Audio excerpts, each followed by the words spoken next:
following is a UTV 44 sports production.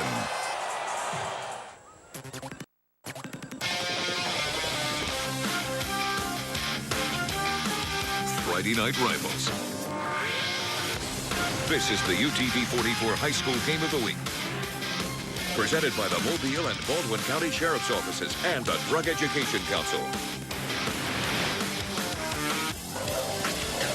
Week 5 of the high school football season here on UTV 44, and we're in West Mobile tonight for a 7A matchup. The Baker Hornets coming in 2-2, 1-1 in region play, taking on a region rival, the Murphy Panthers, who are 1-2 on the year and also 1-1 in the region, but really a game that everybody feels like is a must-win here tonight for Murphy as they look down the road at playoff implications. Good evening from Baker High School. I'm Jim Cox, my partners Dan Brennan and Vic Lockett. I think that's kind of the feel everybody has, including the Murphy guys, like, hey, this is one we got to have here tonight. Yeah, and they've got to clean some things up. You know, they've got to come out with some emotion tonight. Rick Cawley thinks that his team's in a good state mentally. He thinks that they realize this is a game they've got to have, and he thinks they'll come out and play their best. All right, they're going to have a challenge tonight looking at the Baker quarterback, because not only can he throw the football, but really, if he were playing for maybe any other team, he might be the #1 running back for that team. Yeah, Fred Riley of Davidson, right? He said this is the best running back that we've faced, and one of the best running backs in Mobile County, even though he is quarterback here at Baker. Darius Bracey, very talented runner, very competitive young man, too. He's somebody that Murphy is going to have their eyes on from the first snap of the game to the very end. You can see right there, very effective on the ground for a quarterback this early in the season. Look what he's done. Yeah, he's going to, Rick Cawley was saying, hey, we were kind of hoping maybe it was really rainy tonight here to make it a little slippery to slow him down. But you got a quarterback like this, Vic Lockett, who can take it and run up the field. You got to have somebody defensively who can set the edge and maintain containment. And you're exactly right. Neil Farrell, we're going to talk about him. He's the LSU commit. Big, good-looking kid, and he plays a position, that I used to play, and you really can affect the outcome of the game playing that defensive end position, defensive tackle. You can't run away from me if you pursue well enough, and if you run towards me, I'm going to make the play. If you try to pass, I'm going to sack the quarterback. So he really has an opportunity to be a huge impact in this game, and I know the Murphy coaches are looking forward to him doing that tonight because, as you say, they need to get this one, and they need to play with some toughness and some motion. Yeah, he's got to be a guy who makes a difference for the Panthers here tonight. Kickoff getting ready to come up. It's a rivalry between Baker and Murphy, a couple of the biggest schools in Mobile, and we'll kick it off coming up in just a couple of minutes here on the UTV 44 High School Football Game of the Week.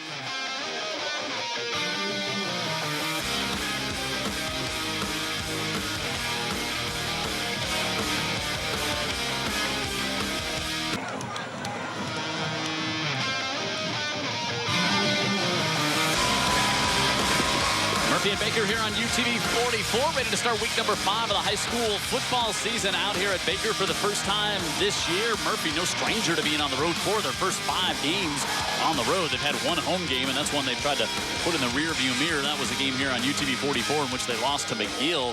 But they're coming off a tough loss last week against Mary G, and now they're out here tonight at Baker to take on a Hornets team that it's going to be interesting to see how they come out. They've been in all their games this year. They had a frustrating loss in week 1 to Saraland. Kind of thought they let that one slip away with some poor decision-making down the road. It'll be interesting to see how they come out and get after things here tonight. But let's go down to the field now before kickoff and get our first sideline report from Tara Reeves. Thanks, Jim. This is a big rivalry between Midtown and West Mobile. Both of these teams coming off of losses from last week. But, fortunately for Murphy, this is a must-win situation. Otherwise, their chances at the playoffs become really slim. They have Maurice Robinson really stepping up in that starting role at quarterback. Coach Rick Cawley says with Maurice back at that starting role, their chances against Baker really improve. Last year, they won this game in part because Trey McMillan, running back for Baker, went down during the first drive of the game with a dislocated elbow. Coach Smith says he's excited to have Trey back in the lineup. He's played phenomenally well the last 4 games. He expects nothing less from him tonight against Murphy. Yeah, we've been watching that young man play a lot, here since he's a senior now. And really, Rick Cawley was saying on the field, he said, McMillan went out, and then they brought in Bracey last year, running back, and didn't miss a beat. So a lot of talent on this Baker team. That was the introduction to Bracey right there. So ready to kick off, Antonio Mauricio for Baker. High kick taken back at the 18-yard line. Blake Green with a great start for the Murphy Panthers. Straight up the middle of the field. No flags. Touchdown, Panthers. Well, that's how you get out of a slump right there. Straight out of the blocks, you know, and that's what those returners got to do. Make one move and go. I've been around some good ones, and that's what their coach, you know, he goes up here at one move right there and just go. Straight up the middle of the field. He was one player that was called out during the McGill game for giving such a great effort, even in the blowout. He's been one of the leaders for this team. And Blake Green with a touchdown for the Panthers, and what a great start. He was one of the few players we could talk about positively during that game. And Nick Amanu gets it up and good, and wow, 13 seconds in, and Murphy with a great start to this one. Well, you can see the emotion of the team showing up right there. Just one thing about emotions, it doesn't last the whole game. And so Murphy comes out, and Blake Green, who will see some work at wide receiver. He'll see some at running back as well. And Rick Colley talked about him in the pregame show a little bit, and really gives his team the jump start that they need, and made the one move at midfield, and he was off to the races. And there's an excited Murphy sideline. Really enjoyed our guests in the pregame show. They were a lot of fun. Nicholas Sims and Big Melvin Hill for Baker. Well, it's up to them now to respond. They've been punched in the mouth. Let's see if they can get off the ropes or get up off the mat. Trey McMillan and Jacoby Rogers back for the Baker Hornets. Matt Millen's one can do it. This one angled to the far side and picked up by Rogers at the 17, and Rogers now across the 20. He's trying to answer back and looking to get to the far side, and he'll be brought down at the 35-yard line. 36 is where we'll see the Baker Hornets offense for the first time in this season. Led, as Dan talked about in the open, Darius Bracey. Solid tackle there by Chase Wilson. Bracey, 5'10", 180-pound senior. There's the hooligans, Will. we mean that in a most enduring term. Well, self-proclaimed, right? That's right. Trey McMillan cuts it up the middle of the field. He's across the 40 out to the 42-yard line. And it's brought down there by Neil Farrell. Good pickup on first down by the senior running back, who's closing in on 400 yards, and he already has 5 touchdowns this season.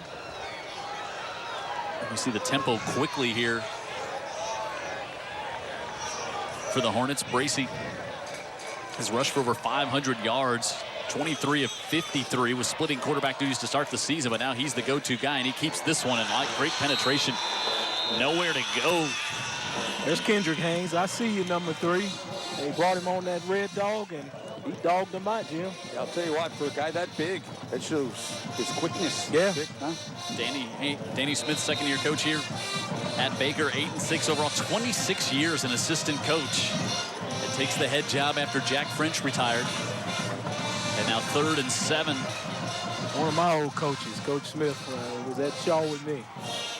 Good guy. Greatest player ever coached. Pickpocket is what he said. He wouldn't say that. High snap. Bracey rolls out and short arms that one. That had no chance. And it's going to be a punt situation coming up here for the Baker Hornets. Boy, they get the big play on first down, and then Kendrick Haynes comes up with a big play to stop them on second down and drive them back. One thing I'm noticing right off the bat is the simplest of things, and it's the snap from center to quarterback.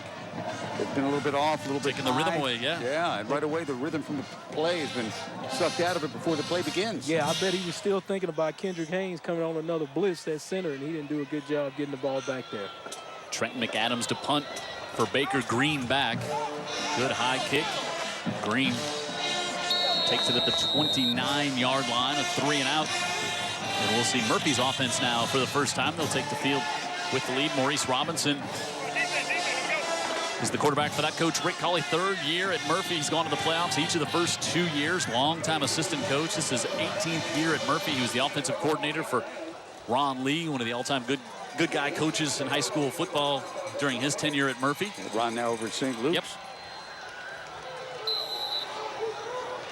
And so we'll see Robinson, 6'2", 175 pounds, been offered by Florida. Give on the near side, and this is Green, turns the corner, and Green at the 40 all the way out across midfield and brought down by Quinney at the 45-yard line. Anybody else see a hold on the edge? I mean, I think that's the most egregious one I've ever seen in football. I thought the official went and started to grab it as official at his flag and never threw it because he was running right at the play. Yeah, right here on the edge. Yep. Yeah. There it goes there. You didn't really see it out of the picture there, but arms were stretched out, grabbing horse collar in the potential tackler. Right back to Green this time on the left side. He's got a big hole in Blake Green all the way down near the 20-yard line. Well, one team came ready, and it's the team that took the bus ride from Midtown right now. Anyway, early results. Yeah, Murphy has gotten off the bus, and they're playing with emotion and intensity that hopefully will last throughout the game for their sake at least. They've got their backs against the wall, and they're playing like it at the moment. Kelvin Thornton checks in. Give down to the 18-yard line. All positive plays. See if Clint Green had gone off with maybe an equipment issue. Dent, Robinson, Andrews, Johnson, and Porter up front for Rick Hawley's squad. Jefferson and Lewis on the outside. Green will be back there as well. Sims will take the handoff, tries to cut it back, and you see a big chunk of turf fly there with all the rain we had. And it's going to bring up a 3rd and short. Feels a bit damp, soggy. It's not. This field has a huge crown on it. It's probably the biggest one in Mobile or Baldwin County when you stand on one sideline and look at the middle of the field, so it does drain very well. Baker defense, McCants, Starks, Warren, Price, Field, Norwood, and Williams. Quinney brothers, Lawson and Kidd in the secondary. And on 3rd down, a high snap, and that one gets broken up, and the ball's loose and recovered by Sean Starks. I thought he was down, but he probably was down on top of a player, which I'd like to see that rule changed throughout football. If you're on top of a player, you're down. Second fumble recovery. And oh, no, he never got the handoff. No, it was a high snap like Dan had talked about, and Murphy thwarts their own drive there, and no chance for Nicholas Sims. And Starks with his second fumble recovery, and now Baker will start deep in their own end after a 3-and-out to open things up. Trey McMillan up to the 15, still on his feet. We'll give him forward progress. Refusing to go down. Up toward the 15. James Robinson in to make the stop. Baker offense, Bassett returning starter, Ross, Allen, Burpo round out the front 5. Law and Taylor and Hill is the big wide, tall receiver on the outside they like to go to. Bracey rolls out. Now he's going to pull it down, and Bracey's going to have his first carry of the night. He's got a first down to the 27-yard line. Nice decision. Yeah, you were talking about that during the kickoff. Stick your foot in the ground and go. Yes. That's what Bracey does very, very well. Okay.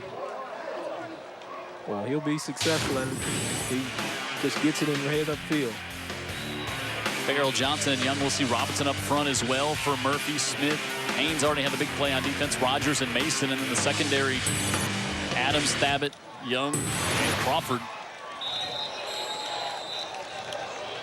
Up to the 29 on first down. Bracey, 517 rushing yards, averaging 129 yards a game. Kind of looks like Burt Chappell. Quarterback used to be out here for Baker. Kind of same kind of tough, hard-nosed football player there. More speed than Chappell, but Chappell would fight you, that's for sure. Bracey's played wide receivers, played running back, now quarterback. And a high snap. Rolls out to his left.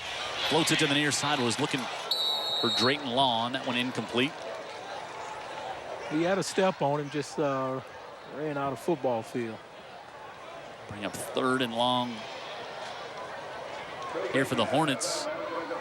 They lost to Davidson last week, 41-21. You get a flag before the start.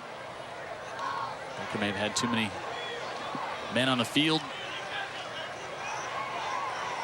Maybe a sideline warning. Sideline warning. Joey Pilgrim. Yeah, you got to give those refs some room to operate up and down the sideline. I know players get excited and want to watch the game, but got to stay out of the white area so the referees can have some room to work. Well, that didn't take long, though, No. to recognize that there was a problem on the sideline. Well, he's probably wanting to get it in early so he doesn't have to have it the rest of the night. He got it in early, for sure. You know, these refs, they don't want to tear their ACL either. Bracy scrambling now, throws off his back foot in the middle of the field, able to get that one complete at the 40, and now room up the far side inside the 40 all the way down to the 32-yard line, so they make something out of nothing.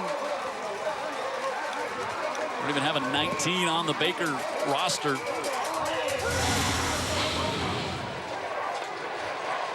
Yeah, I think there's Trayvon Taylor. Yeah, he stuck his hands up in the air and urged his quarterback to throw that and, you know, go against the cardinal rule, throwing back across the field, but it happened to work in that opportunity. So Taylor, near side now, Bracy makes a move at the 10, and he's down to the 9, 1st and goal coming up here. Well, you were studying some notes. Brace also made a move at the 20. Yeah, he was studying as well, but he didn't need any notes. Man, oh man, that was something right there. You could tell who's the athlete. Now, I don't blame Danny for putting the best athlete at quarterback. Can take you a long, long way in this league.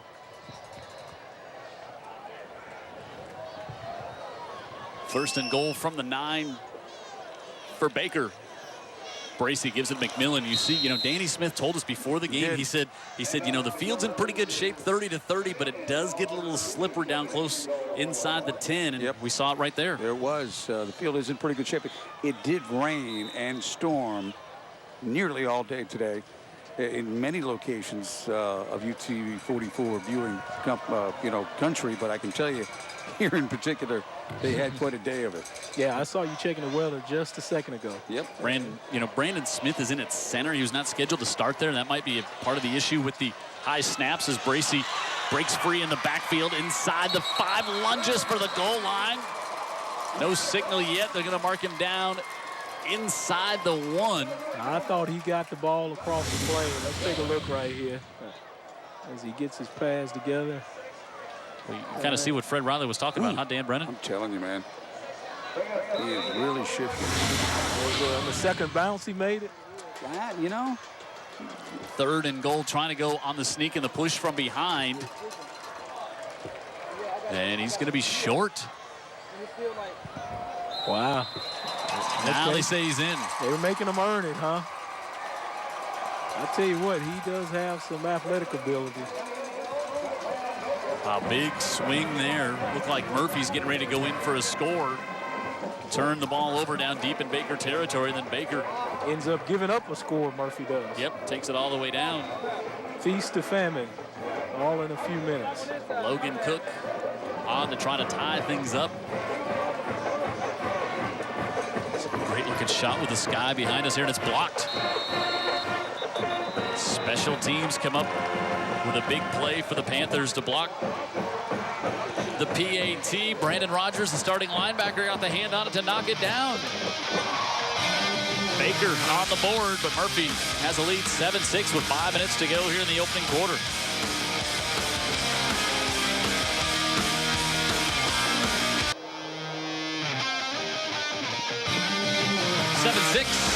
Murphy. There's a future Bama player. Yeah. All right. Big Watkins. I almost came in my onesie. 9 plays, 85 yards after the fumble that will get credited to Nick Sims for Murphy, but really wasn't his fault as he never really got possession of that ball, and then Baker takes it the other way. Started with a high snap. Yep. So you guys said there's a substitution at the center position tonight? Yeah, well, I mean, so Brandon Smith is there at center, who's not listed as the center, so that might be an issue with Baker while you're seeing the consistent high snaps. And that was on the Murphy side, too. Yep, Logan Young squibs it to the near side.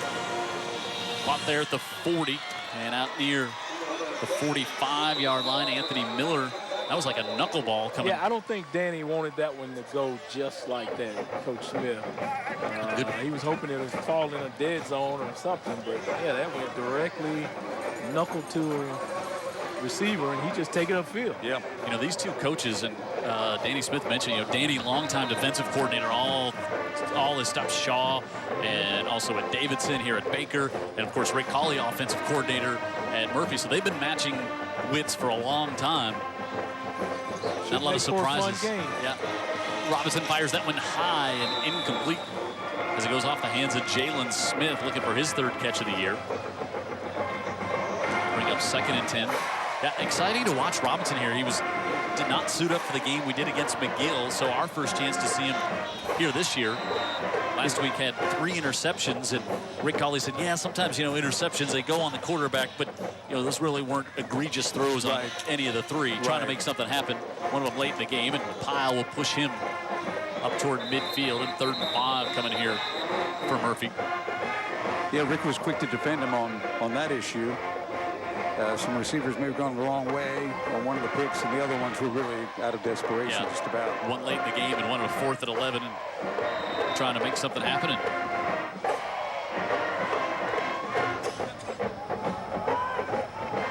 And Rick Colley here on 3rd, and calling a long 4. Robinson will play action, looks to fake, jump pass, able to get out of the backfield to Sims, and he's got the 1st down at the 40-yard line. Like that play there. And that will be a Go Build Alabama 1st down here for the Murphy Panthers. Yeah, he actually had his choice there. Had the curl route a little deeper, but he elected to go short there with the more efficient pass, and it's just as well. He didn't have much of a choice because he had defenders in his face. A little bit of heat bearing down on him. Might have been McCants. Tyler Field made the tackle on that one. Give it off Green, who had the 78-yard touchdown on the kickoff, lost the football, and it's recovered by the Panthers. Wow, that one got knocked out as it looked like it was going for positive yardage. Yeah, I think the tackler got underneath his shoulder pads there and just put his hat right on the football. Watch here is Blake Green. He thought he was going to duck that's under. Yeah, that's a great helmet right on the ball. Great hit, and alertly it was Christopher Dent falling on it. Rolling out, Robinson fires, it's dropped. Looking for A.J. Lewis. He's running that drag route. It was perfectly executed other than catching the pass. I want to go back to that. That was Clifford Norwood. That was textbook linebacker play there, Vic, putting the helmet right, right on the football. Anytime you can create turnovers, you're behind. If you do 3 or more, you usually do not win the football game. 3rd and 14 here for the Panthers. Robinson, little pump fake, has some time, pressure coming from the backside, wants to pull it down, and he'll get to the 40, but not much else, and he'll bring up a punt situation here. Good coverage downfield. Kind of disappointing after that superlative field position, after the knuckling kickoff, and you're not able to take advantage of it. Trey McMillan will go back to receive for Baker as Adam Thomas comes on to punt for the Murphy Panthers as we're approaching 2.5 to go here in the opening quarter, week 5 of the high school football season on UTV 44. And you're looking over to the sideline as if they're short a man on the punt team. Rick Colley takes a timeout here. Yeah, somebody not having their head in the game. I think they were short a man over there in terms of one of their right protectors. It happened once against McGill, and it was the punter, if you remember. He was practicing kicks. Yeah, he's exactly kicking into the net. They want to reach out to us. You can send us questions. Hey, guys, at UTV44.com or send us texts up here in the booth if you got some numbers. Just got one in. Pat Ivy used to play at Daphne High School. He's down in Orange Beach watching the game tonight. That Papa Murphy takes me back to last weekend. I had a good one last Saturday. What'd you have on it, Big Lock? What'd you have on it? The first one just had meat. The second one just was veggies. Okay. So I had 2. That's it, though. But the veggie thing, that gives us hope. You're eating healthy. Well, when it's your second pizza, I think just the veggies kind of throws the healthy part out of it. Take the win where we can get it, Jim. The Papa Murphy guys were not complaining. They really are. They do great pizzas. I would put on a kids fishing tournament. They do the pizzas for that. It's really great part of the community appreciate their support of high school football. Absolutely.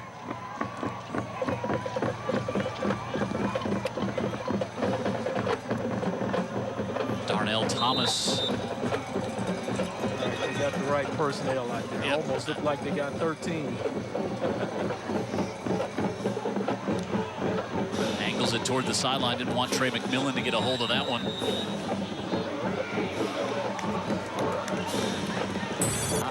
Went out of bounds. We're going to mark that one.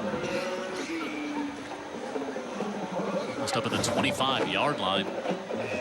Didn't really gain much on that punt. 15-yard punt there. The game's going on. Saw Jackson get the win last night. Mary G and Bryant tonight. Also Davidson and Theodore. That's going to, the folks in Theodore will be ready for that big game tonight. Daphne and Fairhope, the War on the Shore.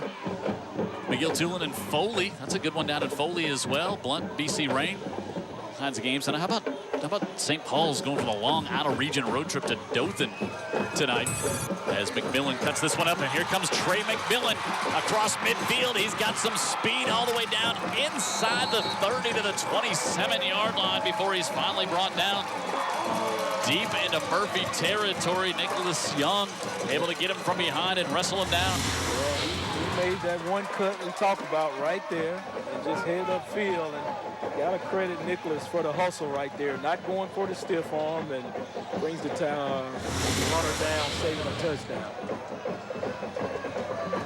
Nicholas Young, the senior. Now here comes Baker back in business as we approach 2 minutes to go. Blitz coming from Murphy. Bracy on the keep, cuts it back to the 14-yard line.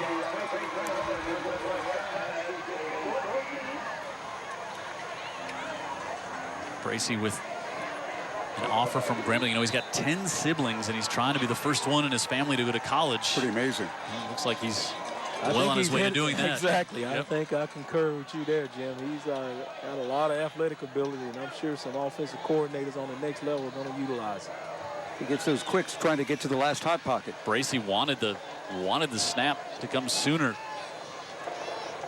Quick out to the near side and incomplete as he rifles that one, and it goes through the hands of Jacoby Rogers, the junior. Yeah, setting up that wide receiver screen out there. Apparently he saw what he wanted out there. Maybe that defense wasn't lined up correctly, and he wanted to get it out there and let him make a play.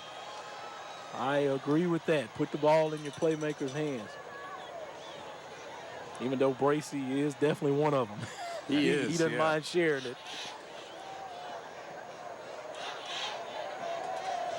Murphy came out with a bang with the kick return. And since then, we've had a series of... yeah, then they had a 3-and-out on defense, and they marched the ball all the way down to the 15 before turning it over. Right. 3rd and 10. Here for the Hornets. Bracy pressure from the backside, and he's going to get dropped by Robinson. James Robinson came from the blind side and drops him all the way back at the 36-yard line. Yeah, and he's excited about his sack, and he should be. Looks like the plan for Murphy is just to get some pressure on Bracy, because every time he's passed, they ran some kind of blitz, free up somebody, and it was the same Red Dog, but they decided to block inside and left the outside available. He scored a pass along. UMS leading Satsuma 7-0. It's a big game up at Satsuma for the home folks. Brand new stadium up there. McAdams. Once this one. Good kick. Going to get downed inside the 10. And Murphy will take over down in their own end. So that big sack really took Baker out of, you know, maybe a long field goal attempt, or at least maybe a chance to go for it on 4th and manageable. Instead, get driven all the way back. See Murphy's offense come back out. Do have a correction to make. Pat Ivey, who's watching the game, we mentioned, you know, he's not in Orange Beach. He's up at his hunting camp in Safford, Alabama, wherever. A little early for that, isn't it? Mosquitoes still alive, right? Yeah, I don't think I think that's just that's what guys do. They just go up to the hunting camp. I think that's just a. No snakes for me. I'm with you. Have it. I'm with you, Vic Lockett. Nothing doing there for Murphy on 1st down. Well, we never get to a hunting camp because we're here. Yeah, that's true. But I do enjoy the fruits of their labor up there. Yes, I do too. Vic Lockett likes him some venison, don't you, Vic Oh, Lockett? yes. I'm very carnivorous. See it. Murphy snaps one here, they will. Maurice Robinson going to throw it from deep in his own end, and it was nearly picked. Wow. Michael Kidd had a read on that one, and that was looking dangerous. Yeah, he was already making his reservations for 6, but got mishandled. Anybody surprised by the play? Down deep in your own end, wondering a little there. And so now, 3rd and 11 here for Murphy, backed up deep with just 1.6 ticks left on the clock. Robinson, pressure coming, steps out of it, trying to get to the sticks on the left side, and he will. But he ran out of time for the quarter. That will end the quarter, but a first down for the Murphy Panthers to open things up in the second quarter. They have the lead. 7-6, 7A matchup here tonight on UTV 44.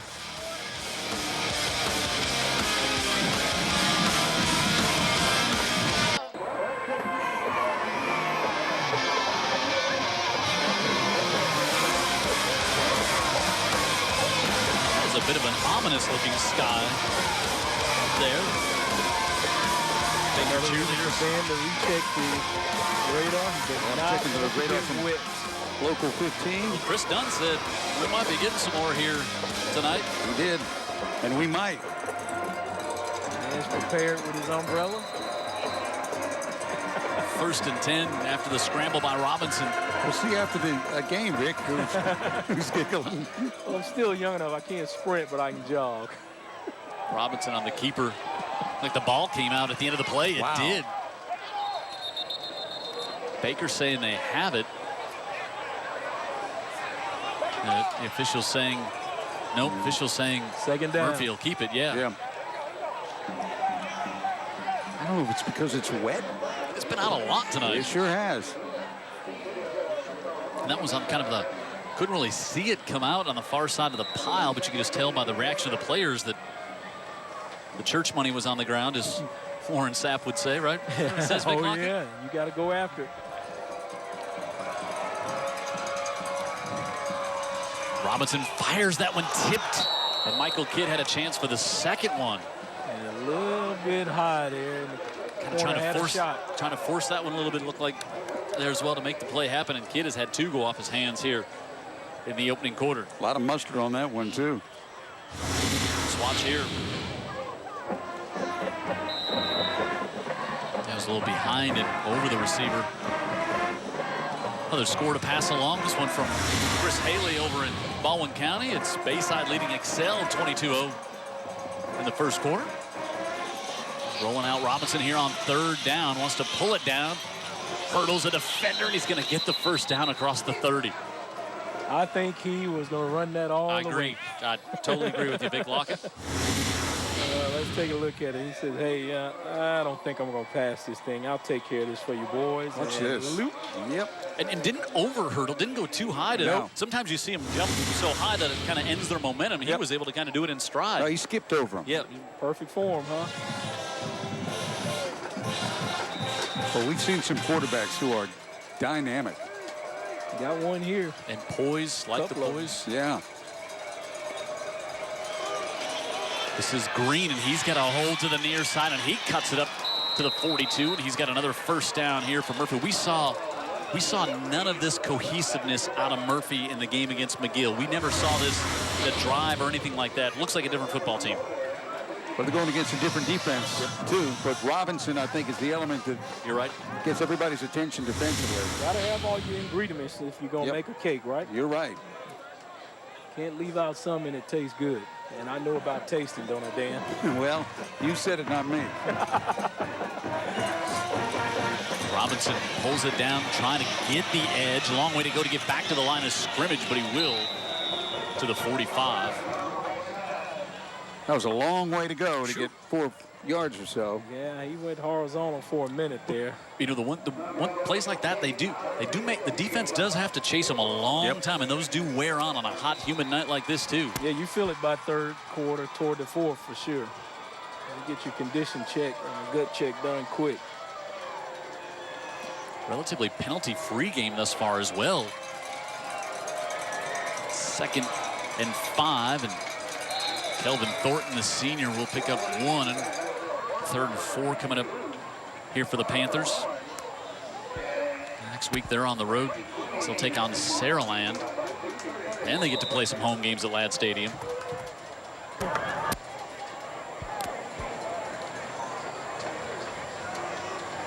Sims back in the backfield, and now Thornton will go in motion and line up in the slot on the far side. Play clock inside 10. Robinson flushed out, looking, back foot just heaves this one up. Diving, sliding attempt is incomplete as Michael Jefferson, the junior, and Robinson hobbled as he gets up on that one. Wow, that was a dangerous play in more ways than one for Murphy, it appears. I didn't like his odds when he let it go, but I'll be darned. It was almost a close. completion. Yeah, Yeah, just trying to do a little too much there, and 53 lets him know he's playing football. Nothing wrong. Quintrell Price. Nothing egregious. That's a big shot, but they're looking at his knee. Yeah. Did not. He got hit in the belly, but in the chest, but it's the way he came down, Jim. Darnell Thomas with the punt, and he'll take a great Murphy roll all the way down near the 10, 12-yard line. So we'll try to get an update on Robinson. Well, preferably he's A-OK, and it's something they need to just shake off. Hopefully he can come back in the ball game. Pretty good shot he took. Yeah. But like you said, you can come down wrong if you get hit in the wrong in the upper extremity and just come down on your leg wrong. His left knee.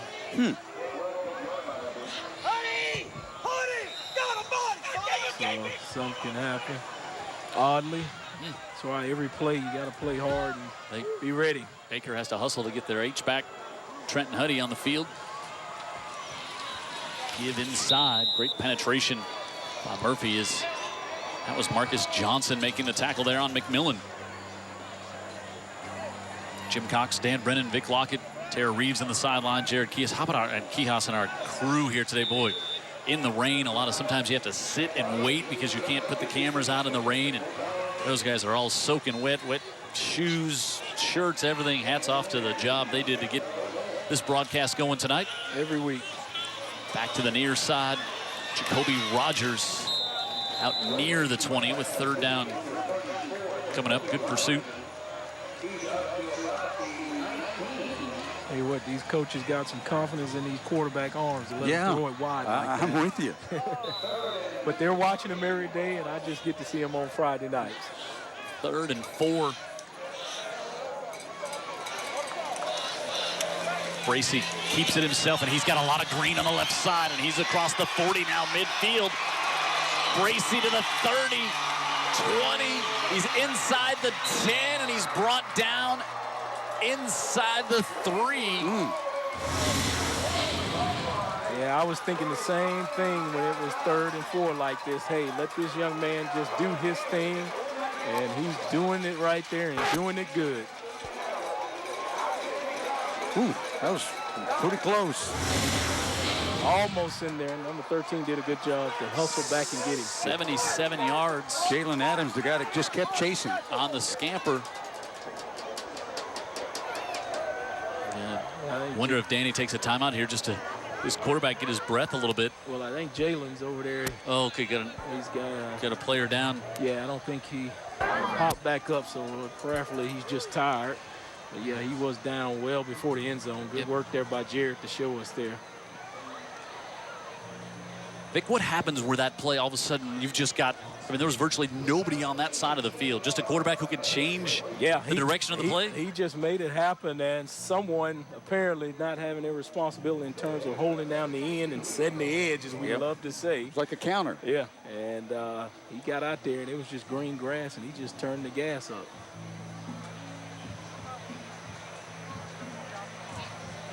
I tell you, that was a gallant effort by that young man to save the touchdown. Hopefully. Looks like he's going to be okay. Jalen Adams, a junior, 6'1", 170. He may just be gassed. Yeah, he probably is. Is that Michael Landry? Wonder if he maybe, sometimes you see when you chase a player down from behind and you end up falling on top of the player, can knock the wind out of you. Hopefully we'll see Adams return. So first and goal. Adams, that's who that is. Yeah, first and goal. Adams. Here from the 2, and now get a pre-snap. Procedure call here. Looks like this action may be against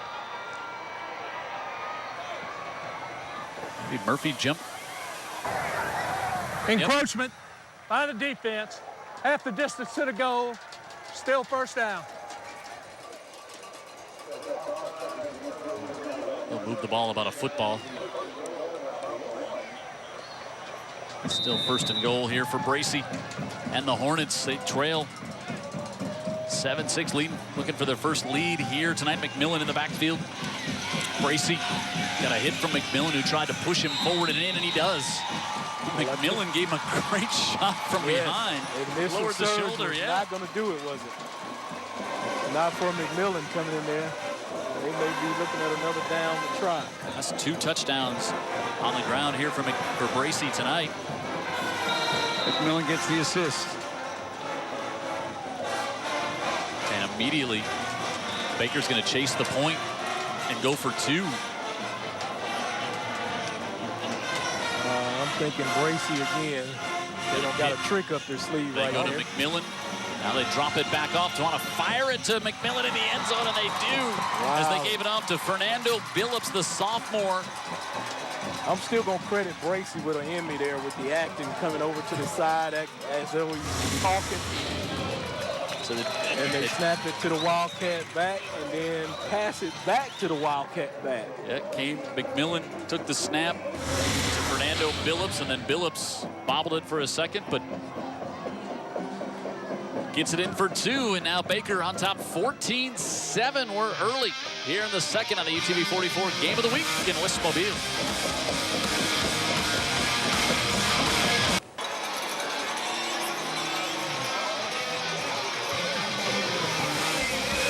That's what it is. It's the Game of the Week right here on UTV 44. Baker's put 2 touchdowns on the board to take a 14-7 lead. And the Hooligans are excited here. Self-proclaimed. Make that known. Note, yes. Yeah. So Danny Smith, good football coach there. Hooligan, yes or no on Danny Smith, Vic Lockett? No, he's not a hooligan. He's laid back. He's a laid back guy. Kick is dropped by Green and picks it back up at the 15. And he'll get out to about the 26. Murphy's got to get a little something going here again offensively, not hurt themselves. Yeah, but also I think that, Baker's starting to get their rhythm offensively a little bit, so it's not just to get yourself going, but at the same time, keep the ball away from Bracy. Let's see if Robinson comes in at quarterback.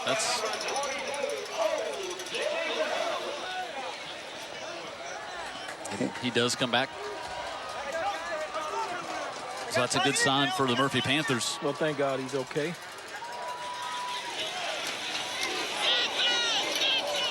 Inside give to the 32. There's Robinson, just a junior. Rushed for over 300 and thrown for over 300 coming into tonight.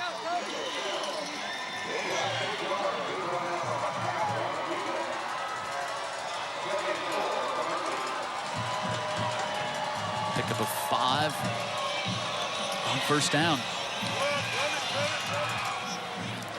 Nicholas Smith, now they bring him in from... And Murphy is specializing in these inside traps right now. That's okay. Yeah, it's fine. Good play.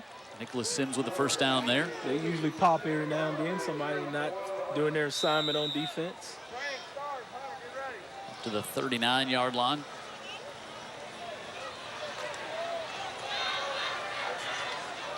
Jalen Smith split to the bottom of the screen.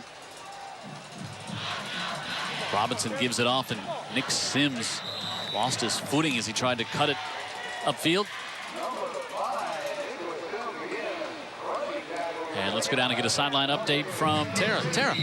You guys saw as Maurice Robinson sort of hobbled off to the sidelines. He was sort of favoring that left leg. He's been shaking it here on the sidelines. He was stretching it up against the fence.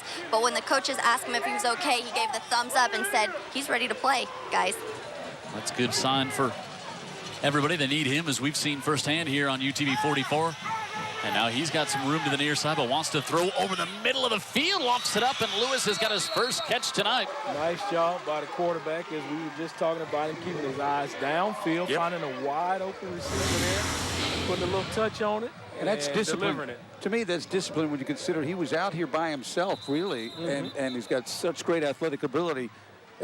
He could have been tempted to just be looking at that green field and taking off, right? And like we thought he was going to do. And would have definitely picked up some yardage, but waited for Lewis to pop open and then got it to him. And now we've got an injured Baker Hornet. That's Michael Kidd. That was a pretty good collision there after the catch, Jim. Now, let's hope he's okay there. He's giving us the thumbs up. He just needed a break. Got the wind knocked out of him there. He's clenching his stomach. Prayerfully, that's all it is.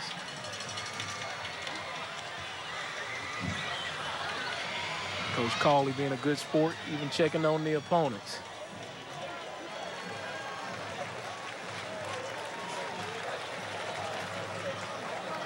Shows the great respect, and sportsmanship starts at the top, especially with the coaches, and you saw it right there.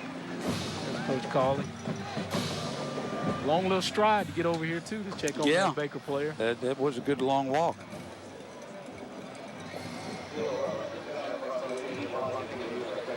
Well, so far, all the rain out here at Baker was during the day and pregame. Checking the interactive radar on local 15. It's we've got rain out there, but most to the north and to the south of us, but not in the heart of Mobile or even West Mobile right now. Well, I hope you got your top on your convertible up, Dan. It is a possibility. First and 10. Robinson gives it off. Blake Green down inside the 35. Had an emailer, Chuck Dart, of course, went to Murphy High School, has emailed us a lot over the years, was asking about the 17, and you may have seen a few weeks ago, Tara talked about the story. Quitman Clark, who played on this team, was tragically killed in a car accident just a few weeks.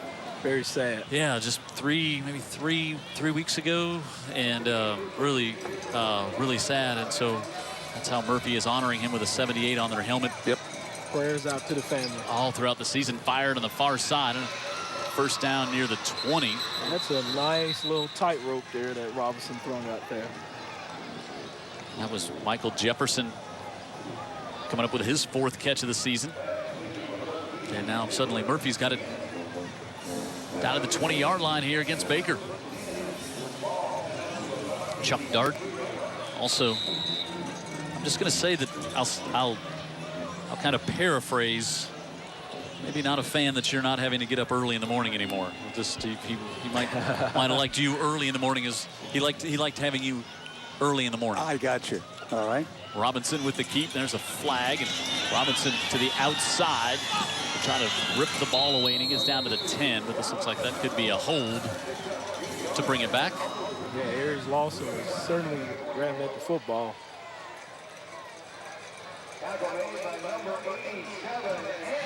Something happened in the interior, I think, before he even got out there. Yep, I think so. Chris Pilgrim will let us know. Illegal formation by the offense. Wow. 5-yard penalty from the previous spot. Still first down. Did you see that flag get thrown a little sooner? Right.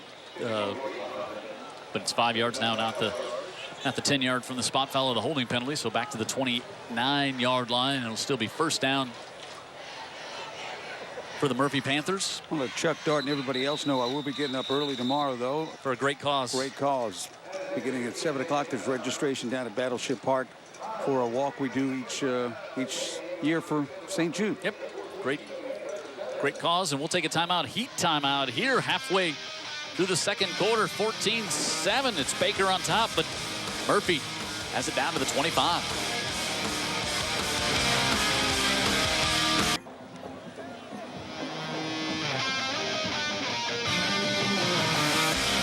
Jim Cox, Dan Brennan, Vic Lockett, Tara Reeves on the sideline, and our entire crew led by Jared Kihas, Brian Anderson, our statistician. Any werewolves out with that full moon? Yeah. Beautiful. Yeah. Beautiful full moon last night and tonight. I want that moon to be in our sight all night if we can be. Robinson rolling out, throws it, and he's able to get it complete down to around the 20. I said they were at the 25. It was the 29 after the penalty. Robinson to the far side. This one kind of hung up there for just a second. But it got there. Yep. That's Jefferson with his second catch on this drive.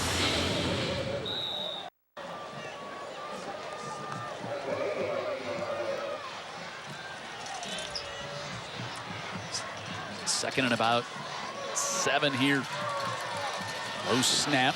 Sims gets it to the outside. Now he cuts back, and Nick Sims has got a first down inside the 10 for the Panthers. He was our guest on the pregame show, and it's a Go Build Alabama first down for the Panthers, and a likable young man and a nice run there, Dan Brennan. Yeah, he was great on the pregame show, and he was as decisive with his answers on the pregame show as he was in deciding how he's going to run that ball right there, and he really fought at the end too. Yeah, and he made really good of his blocks. Coach Cawley said that he's not the most vocal leader, but he said he wishes everybody would just practice the way Nick Sims does, the way he prepares, and the way he really gets after things. Can I translate that? Shut up and play. Yep. And that's what this kid does. That's it. Ooh, big penetration now. The inside, keeping it was Robinson. The fake was sold so well. Got him a touchdown. Look at the Murphy fans across the way. Yeah, they got their baby powder going there, but Robinson really sold that fake well, and Frank Hurst came in. 94 came in and put the big hit on, but Robinson kept it. And I think he lost the football, but I guess he had broke the plane once he done it. Now a PAT from tying things up. And the Panthers do just that. 14-14. Good drive there by that young man. Maurice Robinson with the finishing moves, and Panthers have tied this one at 14.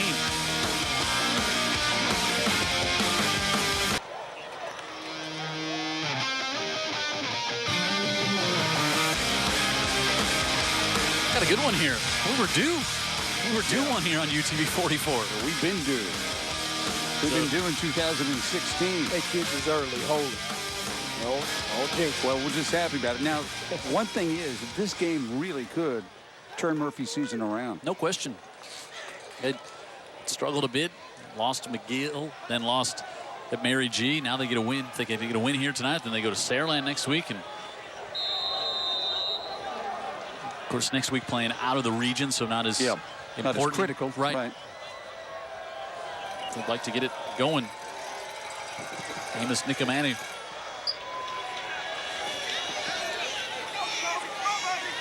Kicks to the near side. Jacoby Rogers at the 15, up the middle of the field. Rogers to the 32-yard line. And here's the region standing. So McGill, big matchup tonight with Foley, down in Foley. They're 2-0 in the region. Davidson 2-1. The only loss coming to McGill. And Mary G, look at the start. They're off to 3-1. They've got the win. There's Theodore 2-1. They lost to Baker, and they're taking on Davidson tonight. So you can see how things kind of get stacked up there. And Murphy at 1-2. Then you got Bryan and Fairhope. How about Fairhope? 0-4, 0-3 in the region. The Pirate faithful are not used to seeing that at this point of the season. And they got the big matchup with their rivals Daphne tonight. McMillan driven back, but stays on his feet and turns it up. And he'll step out of bounds across the 35-yard line. Penetration back there, but McMillan able to squirt it to the outside. Yeah, Jawan Adams had contained out there, I guess, and some of his compadres didn't come give him a hand. Talking about McGill-Tulane going on the road in 7A down to Foley tonight. Second quarter, 28-0. McGill-Tulane has the lead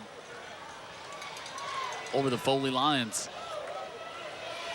Second down here, Bracey fires, and he's able to get it to Melvin Hill, our other guest on the pregame show. Yeah, Melvin said, hey, I'm a track guy. Well, you see those big strides, got him a step or two, and Bracy was all over that one. Track guy and part-time football player, huh? Well, Melvin. I bet you Danny will take that. he was just an outstanding guest in our pregame show. Wants to go on and play in college. And the keeper, Bracy, 35 and nowhere to go. Good penetration coming in there by Chase Wilson, the junior linebacker for the Murphy Panthers.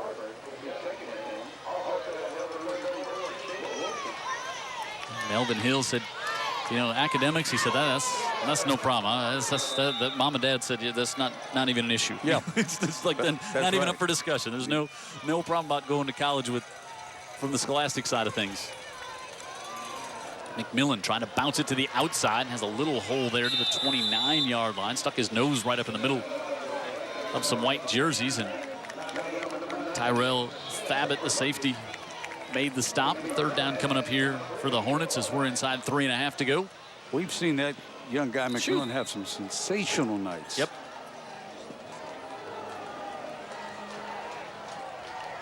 And he's been the guy here since he was a sophomore. Tailback.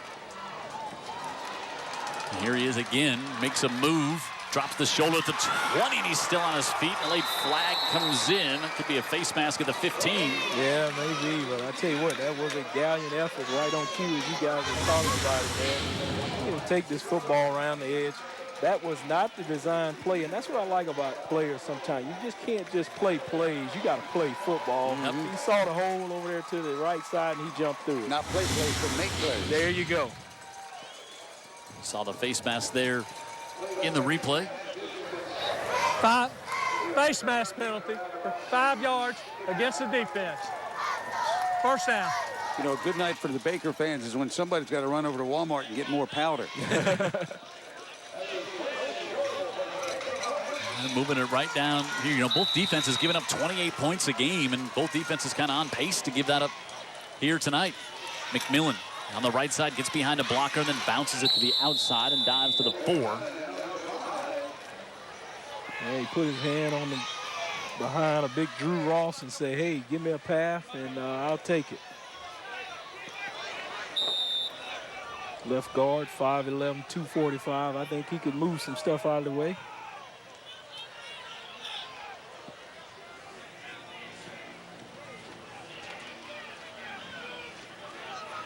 Play clock down to 10 here now as they get it in.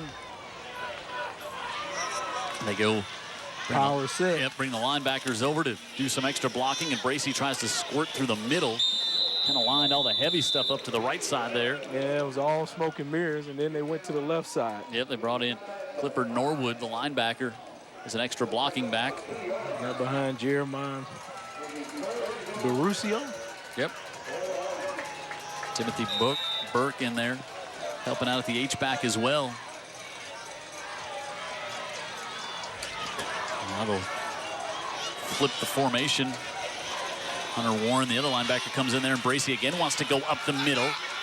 And he's in for the score. Third touchdown tonight for Darius Bracy.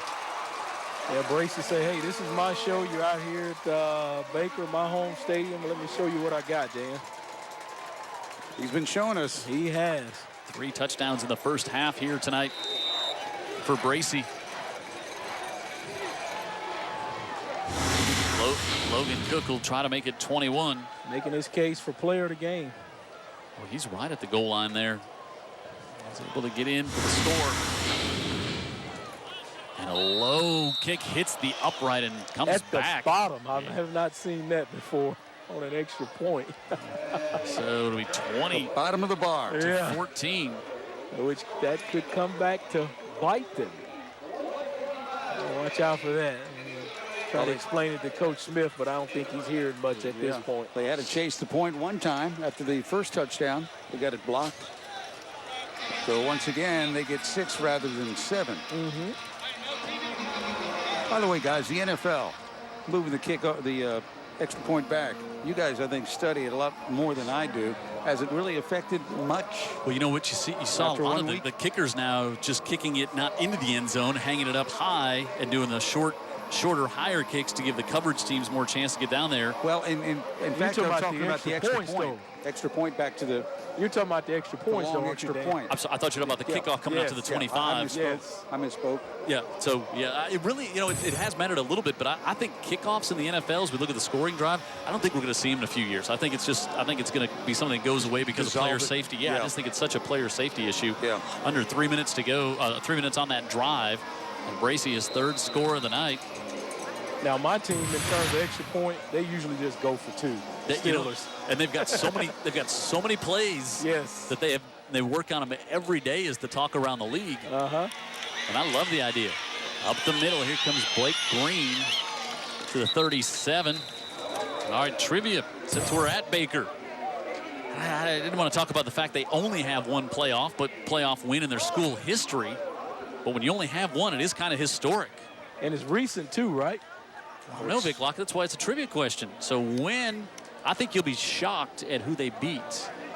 Who and when is Baker's lone playoff victory? Of course, See, I thought that was in the past 2 or 3 years. Of course, they lost to Prattville in overtime back in 2014. Lost to Foley. Yeah, lost to Foley by 2 points in 2012 in the playoffs. So I'm just giving away 2 years that the that it obviously didn't happen. Well, they could have won a game before. You're right. But you're leading us to believe that they lost in the first round both those years.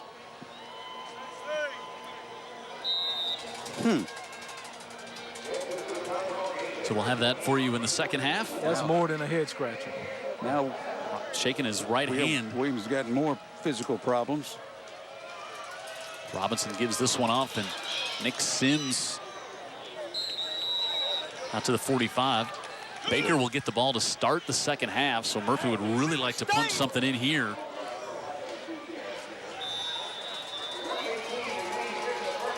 Yeah, we've got a player down. Prayerfully, this young man can shake it off. Hoping it's a cramp.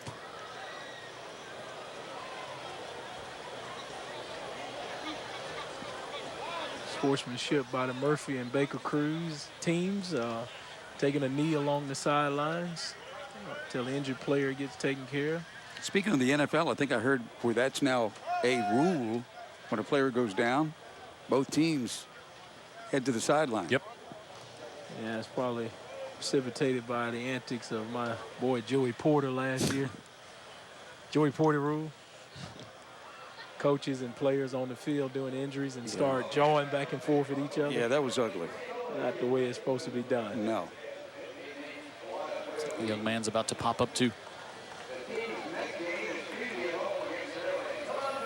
Got a couple of good bands at halftime. Wow, big bands too. We saw Baker playing before the game, and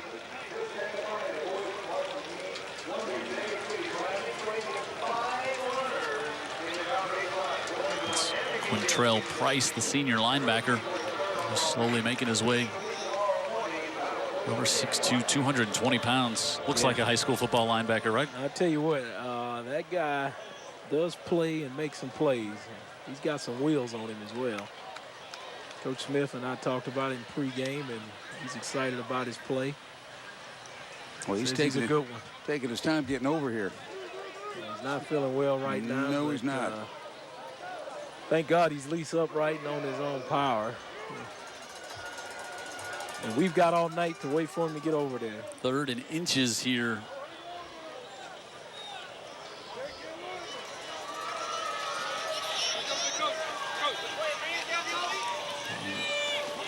Price over to the sideline, and 3rd and inches out of the shotgun here for the Panthers. Sims up the middle, and he's got the first down right at midfield for Murphy. And that's a Go Build Alabama first down for the Murphy Panthers. Really good blocking at the point of attack right there, Vic. They won the line of scrimmage. And both these teams, I like the way both backs for both teams, all of them, it's just been going north and south. Attacking those holes. Robinson with 3 receivers to the right. Floats that way. Now he'll pull it down, and he's got room in front of him. He'll get the first down and then step out of bounds to stop the clock. Nice job stretching the ball out to ensure he does get a chance to kick the sticks. But they're marking him short. Yep. Didn't quite get there. Oh, there's a flag back at the 49. Ooh, if that's a hold, that's going to... That's right where he broke through his own protection.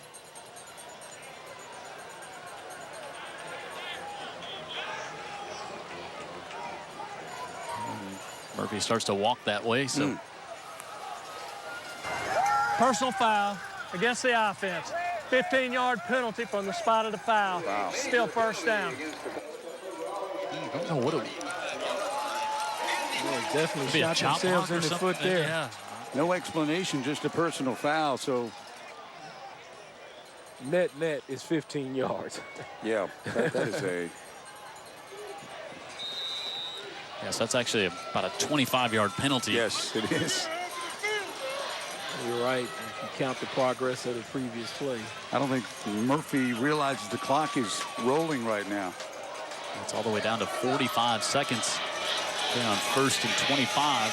Rolling out. Robinson fires and incomplete as he tried to come to Blake Green. And good coverage, Michael Kidd over there. Kidd's been around the football a lot in the secondary tonight for Baker. Yeah, he's playing good football. His coach is trying to show him a little bit of sportsmanship as well. Taylor over there helping as well. Now 2nd and 25.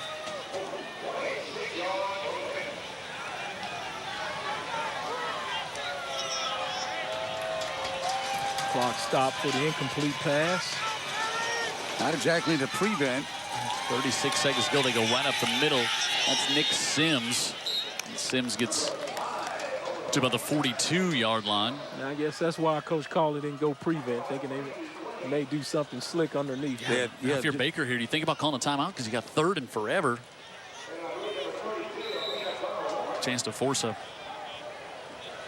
punt. But so they don't have Murphy's not interested in rushing either. No. Yeah, they don't even have to snap it if they just want to let the clock run out. Fired to the far sideline, and Jalen Smith is going to be short of the first down with 2.3 seconds left. He's short of the first down by 12 yards or so, too. Yeah, that's an odd sequence there for odd sequence with the clock there at the end of the first half, and Murphy takes a timeout. Finally, huh? Well, it was just... Yeah, it's kind of like, I think Jim's saying it's either or.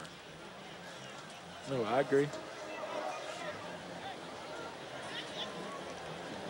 So, hey, I want to thank the folks that, I'll get to that too, thank the folks that feed our crew. If you would. The new Zax packs, they feed the 12 or 18 pieces. The 12-piece never shows up at the Lockett House, does it, Vic? No. There's just no need for that. Favorite Going flavors? 15 and above. Yeah, you get your fingers, chips, toast, side, and tea. And again, it's a Zax pack, perfect for watching high school football on Friday night or college football on Saturday, a little NFL on Sunday. Order something else for whoever's at my house, but that one's just for me. So thanks to Zaxby's again. They bring food for our crew every Friday night, and they deserve it. They're out here from early in the morning until late at night. We invite you all to be listening closely in the second half because it looks like Cox just had a bushwhacker delivered to him through the window of the press box here. Membership has its privileges. Yes. Second quarter about to come to an end as Robinson will scramble, still on his feet inside the 30. Now he's inside the 20. Robinson drops his shoulder and he'll get knocked out of bounds at the 10. It'll help his rushing stats, but it'll bring the first quarter to a close. It's a smoothie from Yellowhammer Coffee, who's here at Baker High School. They've got their coffee truck, and they do smoothies as well. And the owner sent a text and said, "Hey, can I bring you a smoothie?" And I said, "Well, of course." So it is. It's just bananas and I promise, it's just bananas and strawberries. Okay. Anybody else would have said, "Yeah, and how about my buddies that are compadres here?" Go down to Tara Reeves. She's got out of here quick, Danny Smith. Thanks, Jim. Coach, Trey went down during the first drive of this game last year. He said he was really excited about this Murphy-Baker matchup. How is he making up for lost time? You know, he's playing like Trey. He's running the ball really well right now, you know. But we got to do a better job getting him out in space. And we're having a hard time running inside their tackle. They got a Division I prospect at defensive end and a Division I prospect at inside linebacker. Trey's at his best when he's in space. We got to do a better job of that. Trey's excited about this game, and he's running hard. And we're going to see what we can do to get the ball in his hands in the second half. And you said Darius Bracey has really stepped up to lead this team. He's scored all 3 touchdowns. What more is he proving to you tonight? Yeah, he's proven to me that he can be the best player on the field, you know, and if Darius is a phenomenal player and he's a leader of this team, and he's getting us into the end zone. And we're going to keep riding, embracing, we're going to keep riding Trey in this second half. Thank you. Good luck, Coach. Coach Danny Smith, always a smile on his face. Yeah, great guy. Yep, really happy for him and the success he's having. Longtime friend of Coach Vic Lockett. And he always had me a smoothie after practice as well. They didn't have smoothies yet when you were playing, Vic. I think that's a new bananas. New thing. Hey, of course, you know, at the end of tonight's game, we'll give you a chance to vote on a player of the game. It was no doubt Kadarius Toney. What a show he put on last week in Saraland. The first long touchdown pass went incomplete, so his numbers would have been even more amazing. But again, it's never the stats with this guy. Watch the film. He's just sensational. Putting down the big shoulder right there. Yeah, the play in the second half where it was a bad snap and he picked it up and went 17 yards for the touchdown. Like, that was going all over Twitter, and everybody was talking about the big night that he was having. And a fine young man who's going to go play somewhere next year on Saturdays, and there's a lot of teams who would love to have him. Wouldn't you think? Some right here in the state of Alabama. Ted Scheme, you can go have a chance to vote on Darius Bracey or 2 other players we'll have as a player of the game possibility with 3 touchdowns in the first half. We think he'll be there. Brought to you by our friends at Premier Motorsports. When we come back, we will hear from the Murphy Bandits halftime here in West Mobile, and Baker, after being down 7-0, now has a 20-14 lead.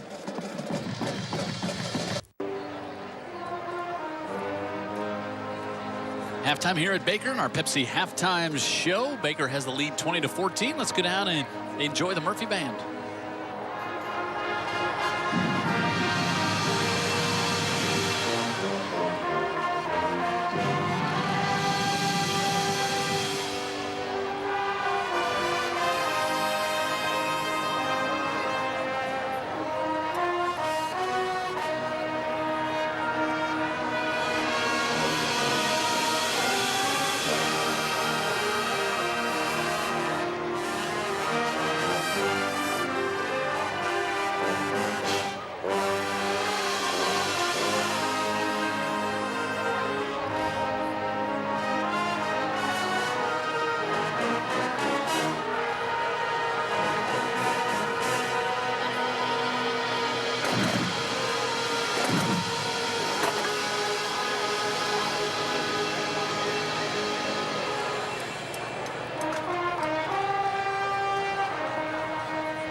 out and enjoy the Baker band. They're big and they're good.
Great shot of the three of our backs on the right-hand side of your screen there here at the Hornets Nest in Baker. Halftime, Baker on top by a score of 20-14. Jim Cox, Dan Brennan, and Vic Lockett, as always, here on a Friday night high school football game of the week on UTV 44. We said Baker, you know, coming home kind of feeling good about the way their season's going, even though they're 2-2. Murphy really needed a win, and boy, they kind of got things going to kickstart it right from the opening kickoff, Dan. Yeah, that's, you know, if you want to make a statement in a ball game, go ahead and do it on the kickoff, and that's what they were able to do and get the lead at 7-0. And here's a look at it right here. This is actually the first play of the game.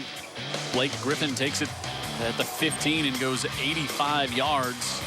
Made the one move. That's what you got to do, the deep guy. Just make one man miss at the midfield, right, Vic? That's right. I've been around some great ones, and they've always been coached. Make that one move and go. And that's the way these backs have been for both teams. Darius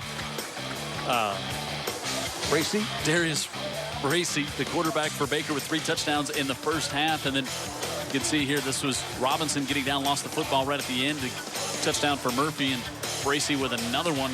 And boy, Bracey had the long run as well, the 77-yard run that got stopped right inside the 2, and that led to another touchdown for Baker as they lead by a score of 20-14. Look at that. Look how much offense in the first half. 269 yards for Baker, 260 for the Murphy Panthers. We said each defense giving up 28 a game, and they're looking like it so far here tonight. Yeah, and the quarterbacks have got similar skill sets, don't they, Vic? And they're running the games. 5 first downs for each team.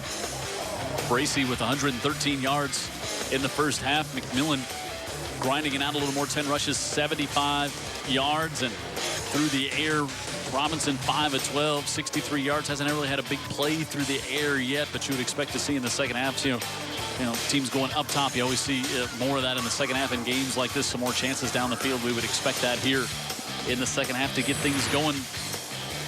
There's Rick Cawley. His team will kick off, and Baker will get it back to open things up. And let's sit down and get a report from Tara Reeves on the sidelines. Jim, I spoke with Cawley during halftime, and he said they've had some costly penalties and turnovers during big times during this game. That play right before halftime that cost them 15 yards could have cost them a touchdown, and Coach Cawley said that ultimately falls on me. They're going to have to play more disciplined here in the second half if they're going to win this game. Yeah, that was a big one. They had a first down at the 30, and it had a holding penalty or a personal foul that backed them up 15 and really kind of knocked them on a sink to close things off. Nick Amana to kick off, and this one knuckles down the middle of the field and rolls all the way back down toward the goal line, and Jacoby Rogers picks it up at the 5, and Rogers, for a second, I thought they had the reverse on. It's out to maybe the 15, and Baker will come back out offensively. Darius Bracey, it's been a big night for him as we just three touchdowns in the first half. And he'll lead his Hornets out here. But sometimes when you rush these quarterbacks, you're not doing yourself any favors, because if you flush them out, they can really get now he's in space. Yeah, get down to the field in a hurry. So they make one move in upfield as well. Got to contain and not just rush. Bracey keeps this one and slips through, and he's got a first down to the 30, and he steps out of bounds at the 41-yard line. Right on Picks cue. up 26 yards, and that's an Alabama Secretary of State first down.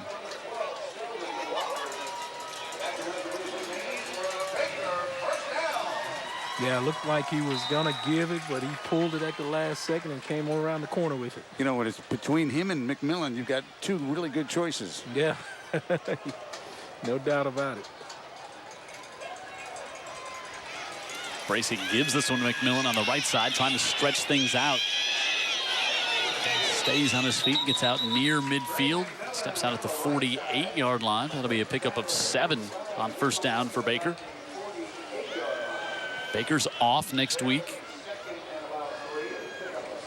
Yeah, I thought Ryan Randolph did a good job out there fighting through the block, but he didn't finish it off and go ahead and make the tackle.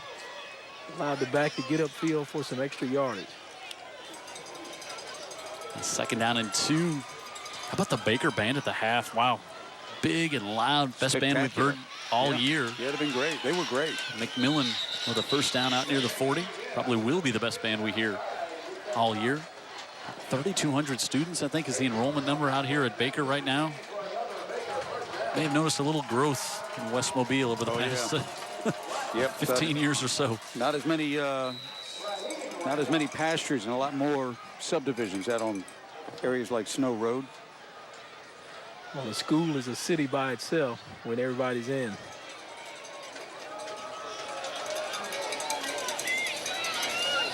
Bracy looking to go up top. He wants Drayton Law, and he's got him at the 1. 40-yard pitch and catch to Drayton Law. Bracy shows us his arm right here. He just stands in the pocket, stands tall, and just throws the rainbow. The receiver loses his footing right there at the half-inch line. Thought he was going to take it on in. That's what Rick Cawley was telling us at midfield. They'd like to chuck it long and see if they can go up and get it. Well, they did there. Got up and got that one for certain. Law, his 5th catch of the season. 6'4", 198 pounds. Bracy wants to go on the sneak, and he's in on the left side for the score, his 4th of the evening. Yeah, I had a conversation with the coaches pregame, seeing if they were going to be in the pistol and short yardage. Well, right there, he was under center, and that's the way to do it. And they'll chase the point again here to try to get it up to 28. Ooh, almost trouble with the snap. Yep. Well, they're not used to being under the center. There you go. And the snap didn't get all the way up like it usually needs to do. And so now Baker will try to make it 28-14 here. They did a little razzle-dazzle the last time it hit. They'll have Bracy. They fake the handoff to McMillan. Jump pass, and it's dropped. They had it, and they wanted to go to the linebacker and unable to hold on to. You don't get a lot of those chances, do you, Vic Locke? No. Hunter Warren, the linebacker, had a chance there. And I think the quarterback, kind of hung under the rim a little bit. Then he released the football and kind of threw the timing off that young man right there. So it'll be 26-14 as the two-point conversion. The sickest man in America. Was no good, but Baker comes out early in the 3rd and adds to their lead.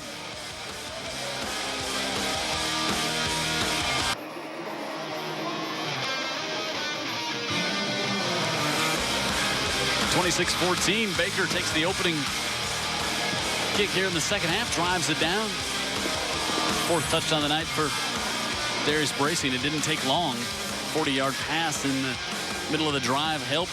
Just 52 seconds, and Baker's now up 26-14. Got to answer if you're Murphy. You have to. Yeah, don't want to let the game get out of hand too early here in the 2nd half. And really just the start you do not want if you're Murphy, just to allow them to go the length of the field. And yep, and it starts to get in their heads. You want to get in their kids' heads of losing way. Logan Cook with the kick, a good return. There you go. On across the 40. That's positive yardage there. And an injured Baker Hornet down over on the Murphy bench. Rick Cawley's right there, head coach of Murphy. Good sportsmanship there. Check out the player on the opponent's team.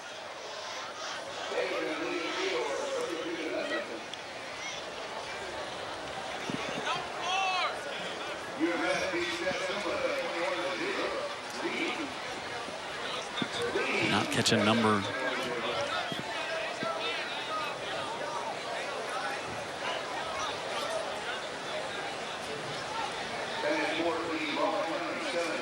Right in the middle of that big scrum, right along the sideline. You were talking about the safety issues with kickoffs. Kendall Lovett is going to jog off. Well, thank God he's up on his own power. And it looks good. Jogging off. At the 43. Murphy with good field position.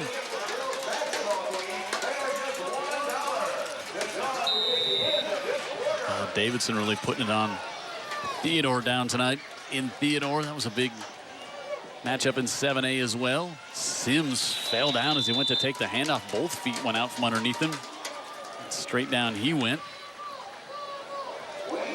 And McGill, big lead, 38-0 over Foley. 7-0 Spanish Fort leading Baldwin County, last score that we had.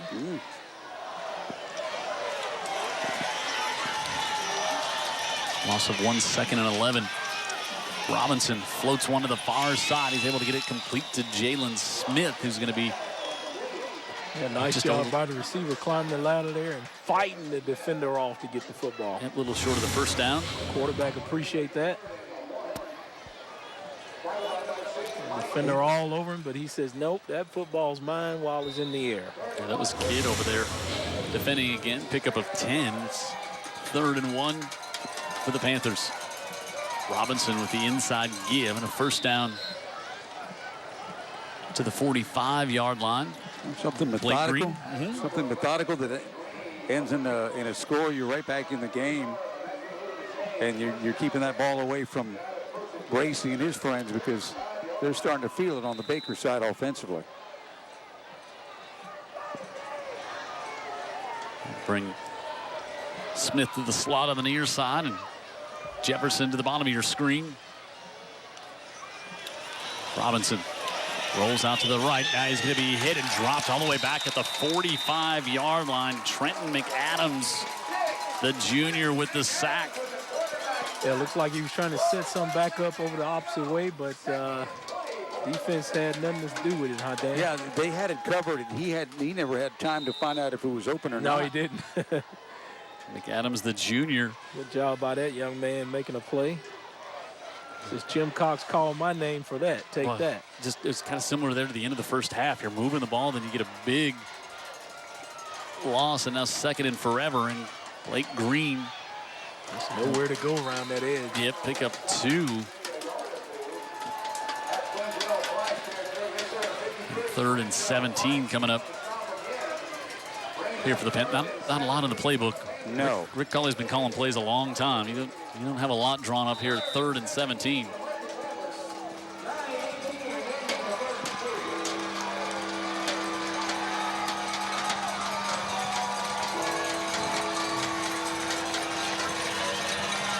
Maurice Robinson steps up, fires over the middle. It's off the hands of Kidd and nearly intercepted on the ricochet. How many balls has Michael Kidd had his hand on tonight defensively? Well, I've counted 3, and that ball just hung up there a long time. Yeah, he's a heck of a player there. Let him just kind of step underneath the route here and stick his hands out. Oh, it was behind him a bit, too. That evaded him. So that's why he's thinking he should have had a pick. Quinney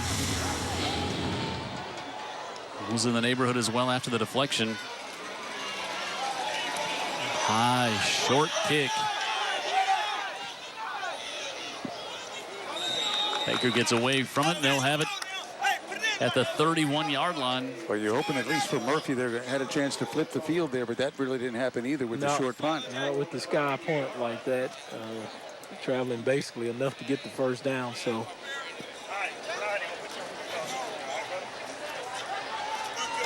So Baker doesn't have very bad field position at all. No. Yeah.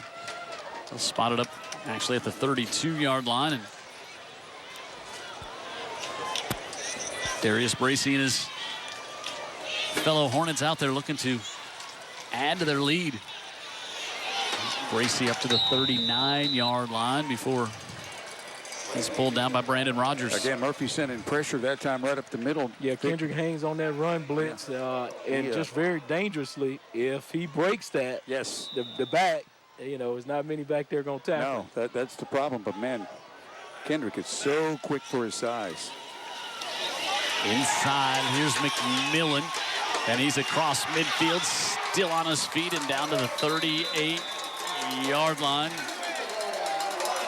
And there you're talking about Kendrick Haynes again on that dog blitz, but he's gathered his feet and came back downfield and make the tackle. Look at him. He's back there in all the trash at the line of scrimmage, but good hustle by him to come back up here and make that tackle. Yeah, that's a good call on that one, Vic.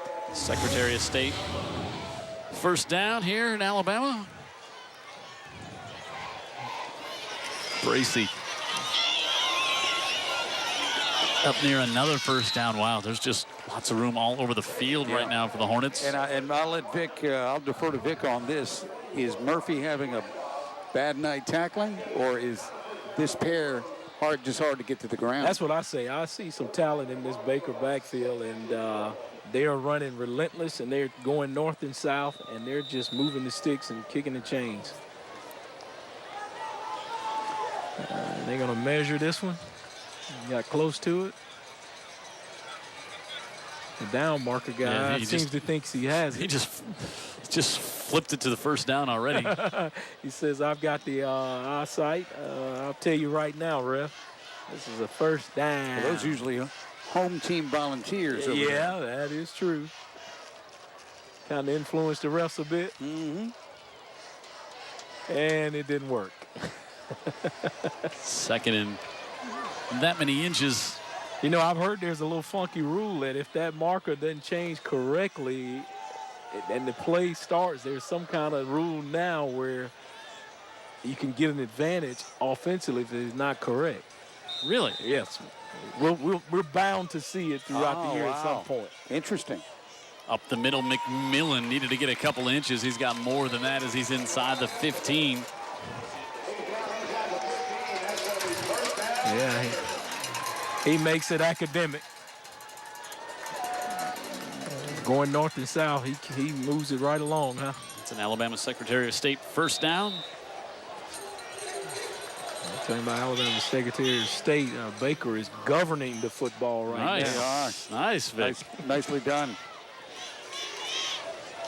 And on the keeper, Bracy spins inside the 10. McMillan really sold the fake well, and he paid the price for it as Kendall Young, the sophomore, came up and put a big hit on him.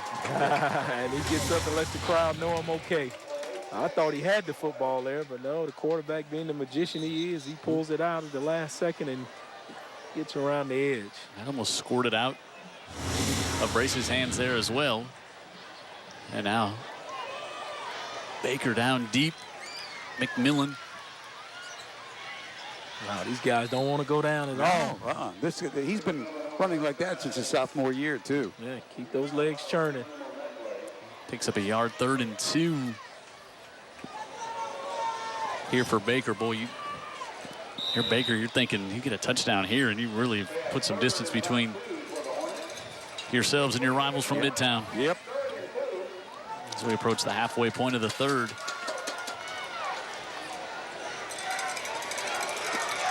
Bracy keeps it, tries to turn the corner and could not get around the far side. Back in the day, we call that riding the fullback as long as you can and trying to determine whether shall he give, shall he keep. I mean, he did that one for a long ride. Yeah, Thabit, he read that one himself very well and came over and strung it out. And 4th and less than a yard here. And Coach Smith, I'd like to see you get on the center. There you go. He does, and they try in the sneak and pushing ahead. Is Bracy come out of the pile here? Let's see where the spot is. I mean, it looked like he had a big surge, and I think he's going to have it. He does. Yeah, a lot of these pistol teams don't practice getting under the center, and you get in short yardage situation and do that, you're just setting yourself up. If it's 3rd and inches, you get in that pistol, it's 3rd and 4, basically. You're right. And we've seen that some Friday night, guys. Yeah, well, that's not the first time we've heard that conversation either. A lot of coaches who coached years ago talk about it all the time. Yeah, okay. We'll take a heat timeout here. 5.5 to go in the 3rd. 1st and goal coming up. Baker on top and looking for more.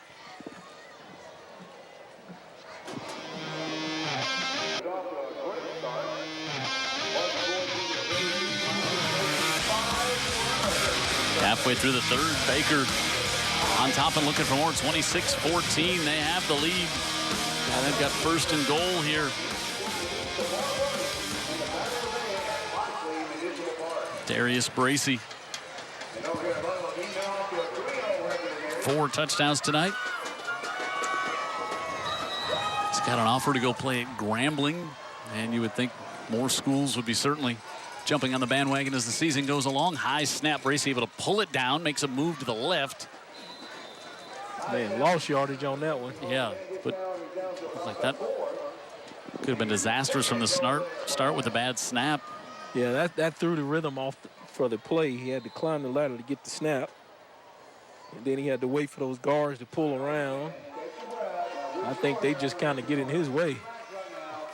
You're right. 2nd and goal. Bracey on the right side. Nice job. Yep, great penetration. That was Sumter Alexander, the junior linebacker, coming in to make the stop. Yeah, put a stop to that real quick. Boy, if you could hold them to a field goal here, if you're Murphy, it's still a 2-score game. Well, the fact is they probably won't try a field goal because they've had trouble with the extra point even. So maybe the place kicking's not their cup of tea. They may go for 4 downs here one way or the other. 3rd and goal. McMillan in motion. Bracey wants to get it on the far side and slips as he tries to go. Nothing doing there. And that was Nicholas Smith, the senior linebacker, making the stop. And now they will bring in the PAT team.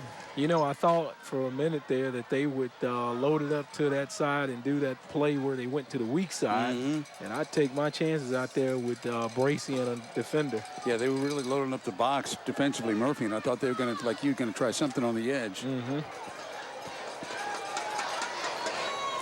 Logan Cook. This will be a 25-yard attempt.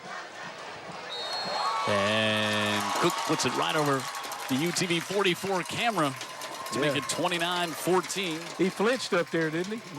We'll take a timeout. Oh, yeah, the cameraman. Yes. And Baker increases their lead now to 15 here on the UTV 44 Game of the Week.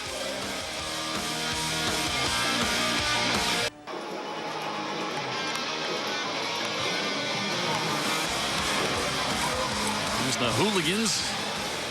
They are self-proclaimed student body cheering section here at Baker High School.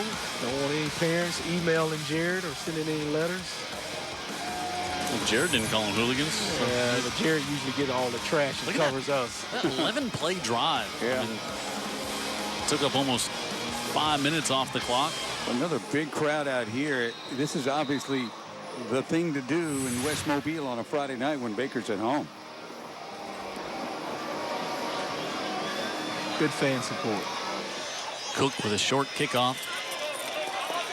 Taken at the near side, Blake Green, who had the touchdown on the opening kickoff, and now he's trying to get to the outside, looking for a block, and he's out to the 45-yard line. Let's go down to the sideline. Tara Reeves has got the Faulkner State Educator Spotlight. She's over here on the Baker side. Tara. Thanks, Jim. I have Betty Dixon, the Academy Specialist here at Baker High School. And Betty, tell me about the Academy. Well, the Advanced Careers Academy at Baker High School, AP Capstone, is one of the 4 out of the state to have the College Board elect us to have AP Capstone. We also have 6 others that have a range of careers like health sciences, business information technology, fine arts, and marine and zoological services, and engineering. And then, Betty, how does the Academy help students? The benefit of our academies is that you can go into anything. We have internships. We've actually had 3 students intern with the Marine Division this summer, and they all figured out what they want to do for their careers. We have business partners that come, the University of South Alabama, come and allow them to ask questions and all of that to get an idea of what their careers are going to be about. Somewhat such a great thing here at Baker High School. Back up to you guys. 37-yard toss to Blake Green here from Maurice Robinson, and now Murphy in business on the 15-yard line. Yeah, they had bad alignment there against that formation, and it ended up having a linebacker on the wide receivers, so they picked it up and had a big gainer on it, Murphy. Robinson keeps it on the left side. He's got some room and cuts it back. And looked like the balls came out at the end of that play. Yeah, and he was carrying it away from his body, noticed that. I was like, oh, that looks precarious. He's lucky his compadres got back on the football. Just a 2-score game if you're Murphy. And this could be score number 1.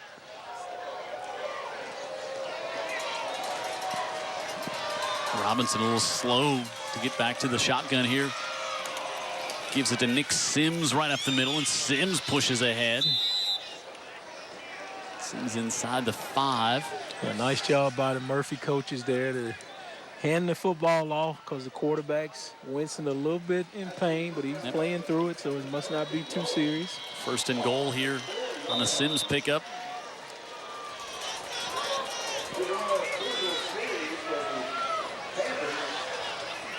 Robinson rolls out, far side, fires it in. That was nearly going the other way. Great job by Quinney to get his hand on it. That's Anthony Quinney. Yeah, you can't throw that thing late or it can turn into a 90-yarder. Yeah, it can be a score. but not the one you want, Just takes a little longer to get it on the board. Yeah, right. And it ends up on the wrong side of the board. Second and goal. Smith and Green up to the left. Jefferson to the right. Running that way is Robinson. And he's in for the touchdown. Yeah, they just ran some power for the quarterback, Vic. Yeah, big Markel Johnson, 6'1", 290 right guard, led the way and just was mashing some people back. And then comes around there. He's 61, just drive his legs and make some room for his quarterback, get him in the end zone. Nick Amana to come on for the PAT to try and make it an 8-point lead here for Baker. And it's good. 29-21. Good answer right back there by the Murphy Panthers. And a good one going on here in West Mobile late in the third. Baker on top by 8.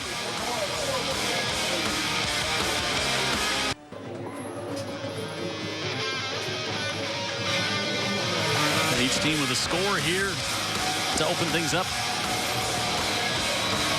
in the second half. And now Murphy's defense has got to help out. They got to stop Baker here. Yeah, they do. And if they do, they got a shot. Yep. A football left. Yep. Nick Amanda hits the official and it goes out of bounds. The other thing, too, guys, we've had a lot of almost fumbles or sort of fumbles or fumbles that the offense has recovered on both sides. That's the kind of play right now when you're thinking, boy, both these offenses now look like they got it going on. Yeah, unless you drop it and don't get it back. Bracey, we talked about his rushing in the pregame and not so much about his passing. He's made some big throws, but basically, look what he's done right there. What a workhorse at quarterback. 4 touchdowns on the night, 21 rushes. We'll be nice enough to put 2 other names in when we're looking at the player of the game nominations, but academically, that might be a courtesy. Yeah, I think Blake Green on the Murphy side, he's going to have his name in there for sure. Yeah. We got a lot of football left here as well. Bracey right up the middle. Makes a move. And that move there would make James Brown proud. Yeah. 41. And a pickup of 5 on first down for Bracey. Bracey's the hardest working man in high school football. I would like to say. I would say so. Fires it out of the backfield. A nice move again for a first down. A big hit to finish things off from Timothy Sanders as Trey Taylor in the second reception of the night, but he's got a first down up at the 49. Fantastic job of utilizing his blockers.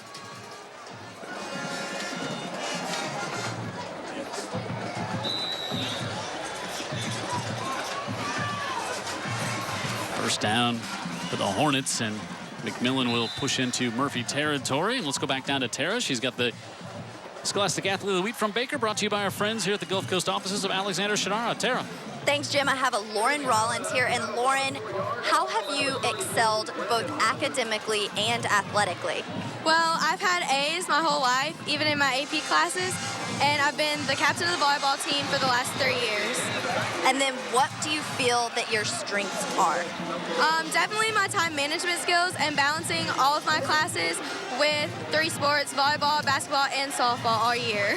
Well, on behalf of the Gulf Coast Law Offices of Alexander Shannara, we'd like to present you this plaque and a $250 scholarship. Thank you so much. Back up to you guys. What a great young lady she is. Lauren Rollins, of course, her dad, well known around coaching ranks here. Yeah, Lonnie's in the next booth for WNSP. Get back to that. Was tipped up in the air and knocked away. Good work by Sheldon Crawford to go get a hand down there. Boy, 4.48 on the GPA, 31 on the ACT. 11th out of 671 kids in her class. I like time management. I might want to talk to her after the game. I could use a little help with that. Going to study business management somewhere. She's got lots of offers out there. Might want to play some sports in college as well. And just what a great young lady she is. And I know her dad's super proud, and as is everyone here in Baker. And now Murphy's defense does come up with a stop, and that will force McAdams to punt from all the way back by his 35-yard line. Gets off a great kick. High bounding kick, and Murphy will get away from it. It'll be down to the 22-yard line. So Murphy's defense did their job here late in the third. They did. Now let's see what the offense can do to respond to the defense. They've got some talent. They've got the players to do it. So I want to thank our friends who bring us high school football every Friday night here on UTV 44. The Mobile and Baldwin County Sheriff's offices, and also the Drug Education Council. GoBuildAlabama.com. And Pepsi. It's our Pepsi halftime show each and every week here on UTV 44.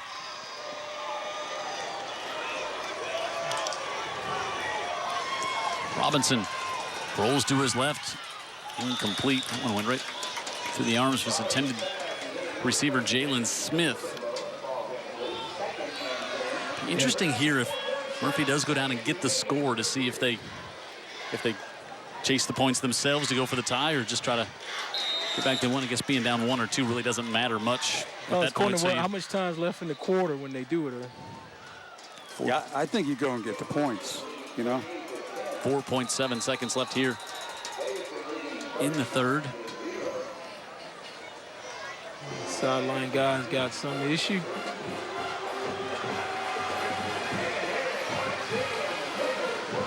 Question about the down or the spot. First down. Yeah, I think they had an issue with the spot of the football. Moved it back about a yard. It was good to see Quintrell Price back out there after he limped off earlier tonight. Linebacker for Baker, and right up the middle, Nick Sims, the 34, and that'll close out quarter number 3 here in Baker. 1 to go.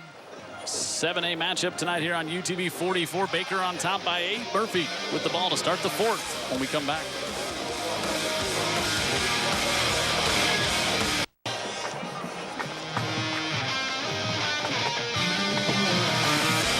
Dick Lockett asked if he could wear his toga tonight to the game, and got a resounding no in the production meeting. So lucky for you guys. There's only one. Starting the 4th quarter, Jim Cox, Dan Brennan, the aforementioned without a toga on. Vic Lockett, Tara Reeves on the sideline. A first down for the Panthers out across the 41. Go, Jim. Blake Green there with the first down reception. I met our student of the week that they were celebrating down there, Lauren Rollins, at a wedding reception this summer. The wedding was held Where was that? Here, where was it at, Dan? right here at Baker High School. Danny Smith marrying his sweetheart, Michelle. At midfield. Midfield. Yeah, I got on to him that I didn't get an invite. It was back on April 23rd, and it was really just right at midfield wedding. Yep. That you didn't see a lot of those. I didn't realize it was back in the spring, because it was kind of toasty. It's that way late April here. That's why a lot of us love living here. Yeah. As opposed to shoveling things in mid-April. Rolling out. Robinson fires it off, and caught it out of bounds. Anthony Lewis, I think he had a foot out of bounds when he got that one there. Boy, we have got a dandy coming up a week from tonight here on UTV 44. Heading up to 8 Mile. That'll be Blunt and McGill undefeated. Zeros in the loss column. And I would say kind of the class of 7A and the class of 6A in the state. Yeah, this year for sure. Matching up here on UTV 44. Of course, McGill already the defending 7A state champs. Ooh, ball was bobbled again in the backfield like Dan was just alluding to. Kelvin Thornton. Yeah, got it a little high up on the shoulder pads, under the chin there, and he had to gather it in and put it down in his pocket. 3rd and 7. Coming up here for the Murphy Panthers. They've hung around here. The second half, they were up 7-0. That's the only lead they've had in this game.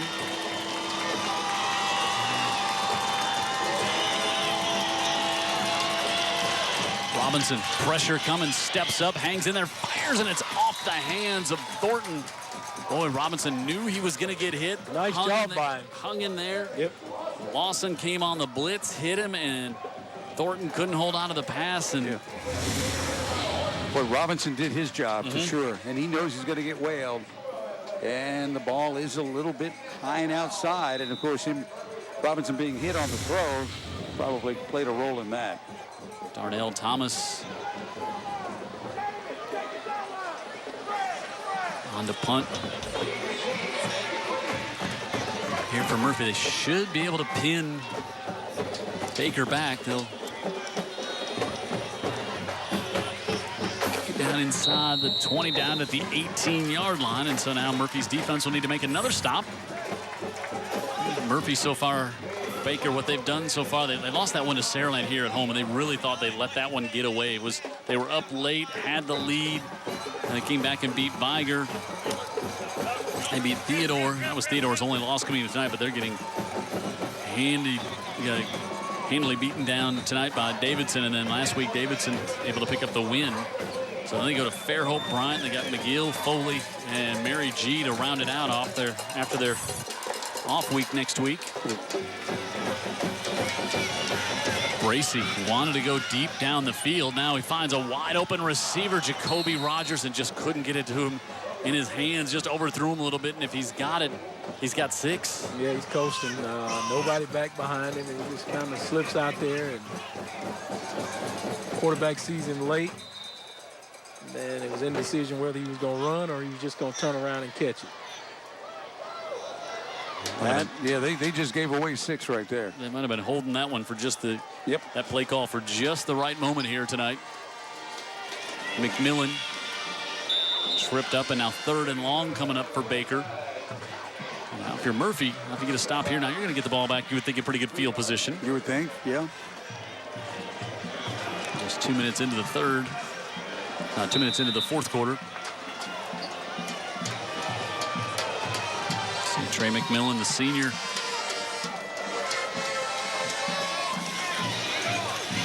Bracy gets around Farnell, sets his feet, fires to the middle of the field, and it's dropped. Would have had an interception right at midfield, but Nicholas Young couldn't hold on to it. And that would have been the equivalency of about a punt there. Bracy, nice elusiveness. Yeah, nice job trying to get it downfield to an open guy. Just, again, not on the same page with 34 now. That was Rogers back there again.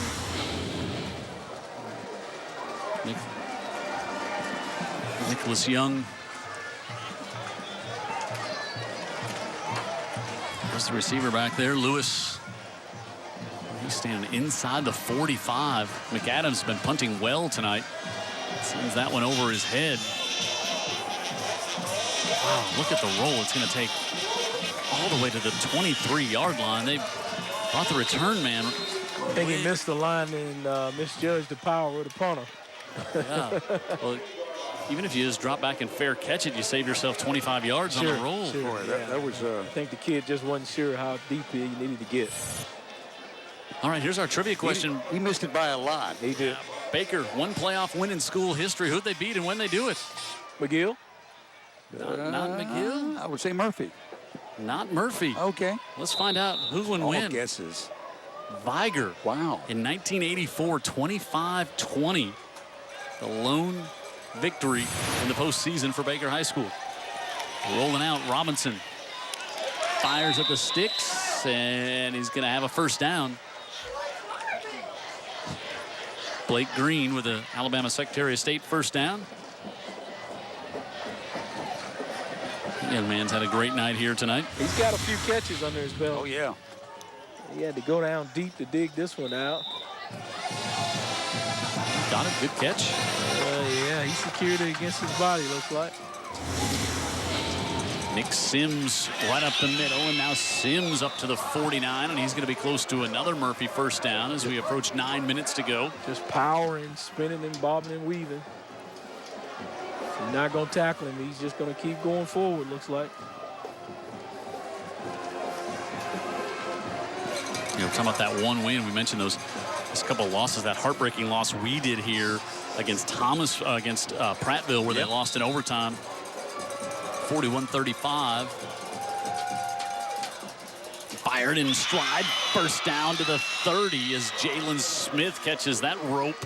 Nice little from Robinson. Post. Probably the best thrown ball we've seen out of Robinson's hand tonight. Yeah, I agree with you. Yeah, he stands up, just sling it out of there. Throw into a spot almost, but he did check and make sure the receiver was there. You want to keep defending Robinson as a runner now if you're Baker. Now 3 receivers stacked up to the bottom of the screen. Sims up the middle, and he takes a big lick. And he'll get maybe one. Window dressing over here on the left side. Or just a handoff up the middle. Yeah. Sims will come out. Thornton will replace him in the Murphy backfield. 2nd and 9 for the Panthers. Robinson drops the football, picks it up like he's dribbling a basketball, and dives to the 25. Did that ball hit the ground and bounce right back up? Straight back into his hands. Man. That's the way the football always bounces. Oh, wow. Just slips out of his hands and comes. Ask him to do that again. I think this is inflate gate. For a football to just bounce like that. Deserves an inspection at least. Wells is probably calling down and seeing, do you need a report? For a cool $43 million. Injured Baker player down. That's Colin McCants.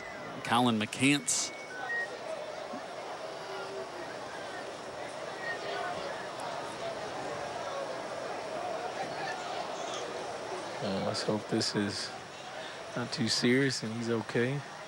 It's not often you see a player face down injured on the field. There we go. Guess we like to see some movement. Thank God for that. Hot night. You know, it's not a...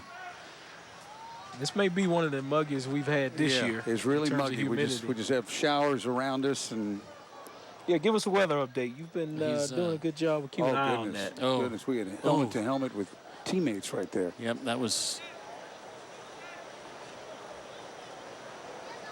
Both of them coming in, Trenton McAdams and Colin McCants. Yeah.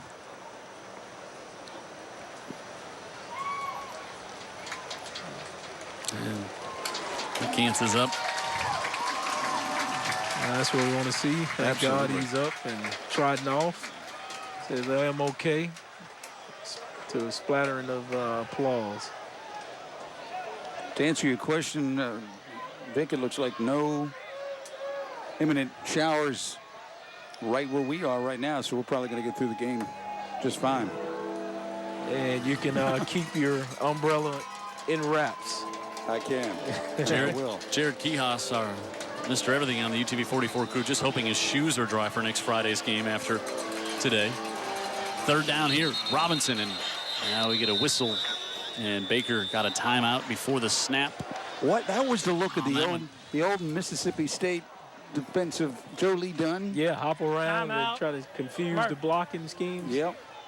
Joe Lee Dunn. I don't think it worked, though. Well, they called a just timeout. Picked it up. They called a timeout. Baker uses their first timeout here. Oh, that's Baker. Half. I'm sorry. Yep. There's Coach Rick Cawley here on a big 3rd down, 3rd and 9. I mean, they just pulled that one way out of the back of the pocket, out of nowhere. More of our sponsor, the high school football here on UTV 44, Advanced Collision. Greer's 100 years, and Alabama Secretary of State.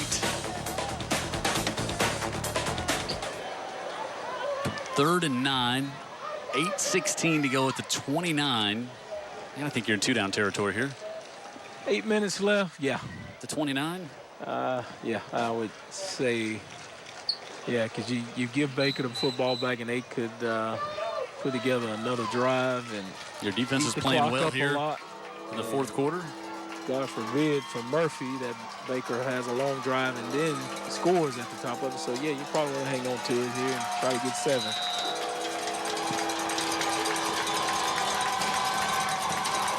Robinson with the blitz coming over the middle of the field. He gets it complete to Green, who's got the first down, and then a flag comes down at the end of the play, thrown by the back judge. Now, if this play stands, well done by the quarterback, because he threw the slant there right where the safety left, come in there from the blitz.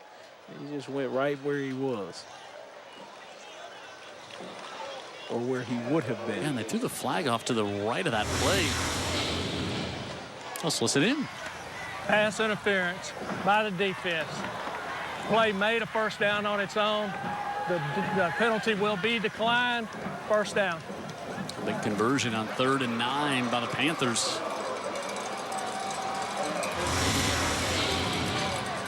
See if we can see the PI. I didn't see anything there. I rarely see much on defenses anyway. At the 20. Falling ahead near the 15. So with the PI, you don't even get an additional 15 yards or whatever. Just if you get the first down, it's just the first down in the game. Right. You Take the first down. Just get the fresh set of downs. But yeah, you're right. And because he declined it, and I know the coach didn't make that decision. 2nd and 6. Sims back in the backfield, rolling out. Robinson on a keeper all the way. Tried to cut it inside, and Hornets were buzzing over there. And let's go down and get an injury report from Tara. You saw Colin McCants go down. He took a hard hit to the face mask, took the breath out of him. The trainers are cleaning him up. He said, I'm good to go. Well, that's good to hear that it was more on the face mask and not actually head-to-head. Yeah. Because on that first angle, it looked like a... Well, especially from his reaction. Yep. Another 3rd down, 3rd and 5 here for the Panthers. Inside 7 to go.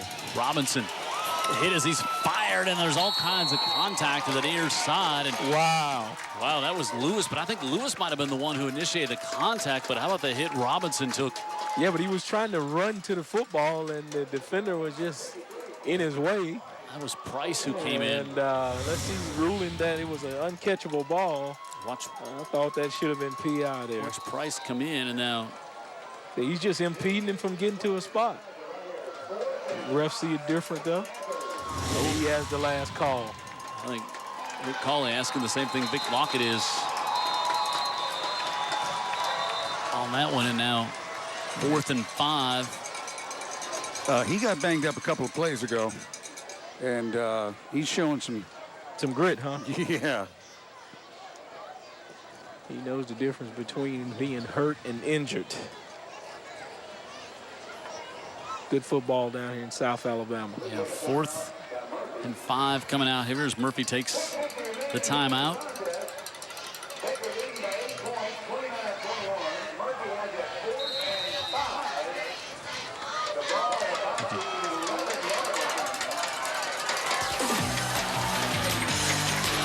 For the fine businesses bringing high school football, Premier Motorsports, Faulkner State, and Zaxby's. Here we go, 4th and 5. Robinson, pressure coming, avoids the sack, now wants to pull it down, trying to get to the corner. He's inside the 5, and he dives, and he's got the touchdown.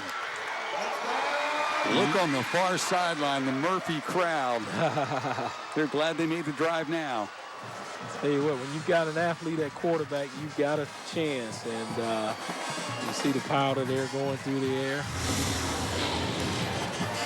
Things can break down, but when you got that athlete with the football, things can happen like that. Man, It didn't look like he had a chance to get to the pylon around the 10. No, I didn't think he was going to make it either, but that's why he is who he is, and God gifted him with it. All right, so 29-27, and Murphy will go for 2 to tie it up. Robinson rolls out to the right side, fires, and he's got Calvin Thornton for the 2-point conversion, and we got a tie game with 6:42 Now, was he to go. going for Thornton? I thought he was going for another receiver, and Thornton just kind of swerved right there and got it. I thought he was going toward the far sideline in the end zone, and I thought Thornton came underneath and took it away. You're right, watch.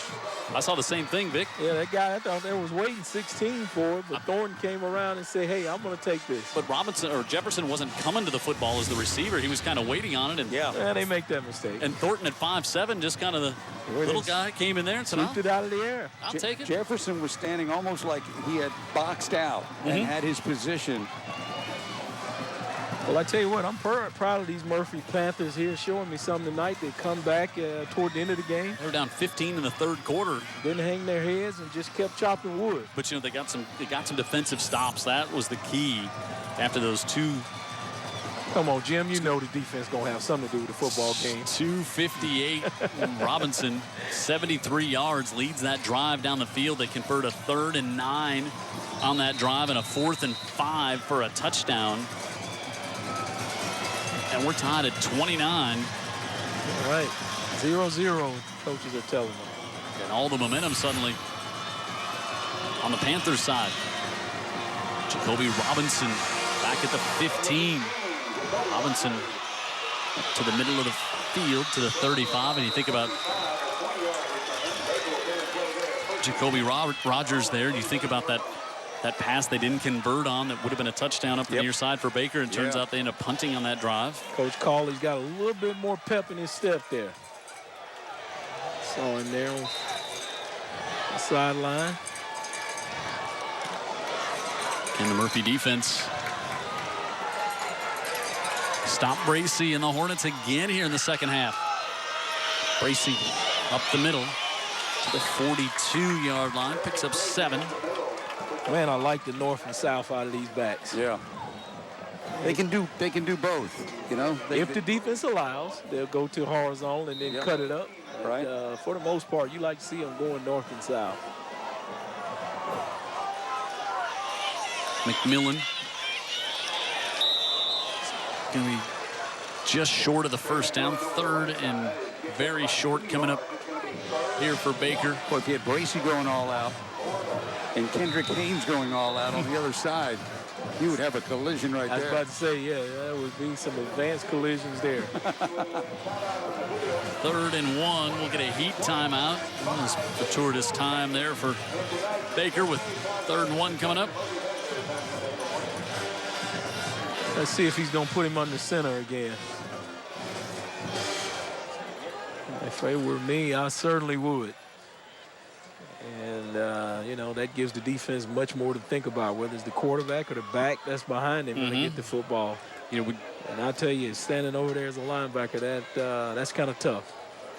Well, you can really see how Bracy could be lined up for a lot of other teams as their number 1 tailback. Oh, sure. And just running the football all night long. He can do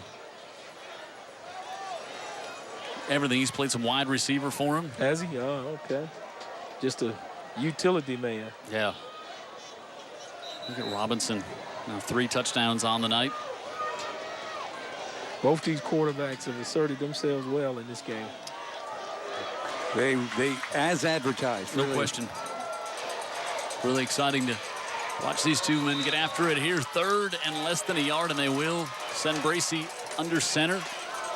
And a surge and going back as Murphy came up, and a flag comes in at the end. Was everybody set before they snap? Yeah, or did Murphy get, I think he can be guilty of encroachment before the snap. Yeah, I just wonder why the linesman would wait so late before we threw the flag. I agree.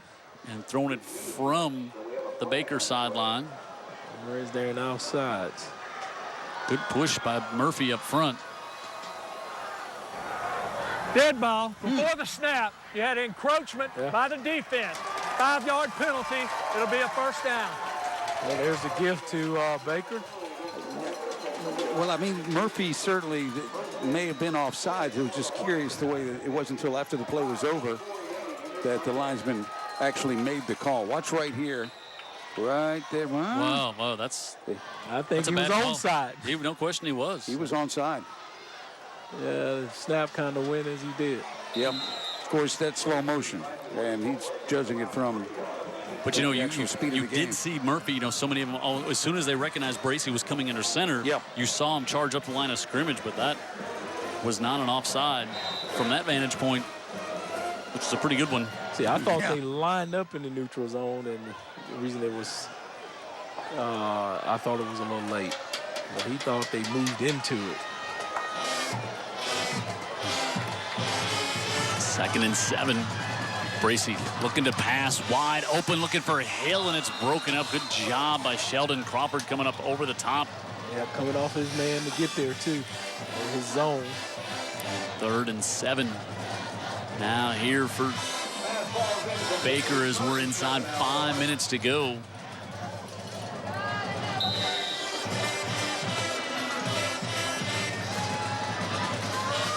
It's a really good defensive play, right, Vic? It was. He was in a zone. It looks like he peeled out of his zone to help out.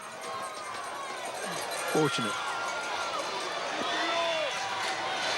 3rd down here for the Hornets. Looking to set up the screen. They get it to McMillan. Trey McMillan to be brought down short of the first down at the 41. The fans screaming for a horse collar. I thought it was a face mask, clearly. But let's go to Jared and see what he can show us what happened there. 4th down coming up. 4th and 1. Danny Smith at the 41. What say you? Dan's kind of pleading the 5th on this one, huh? Let's see here.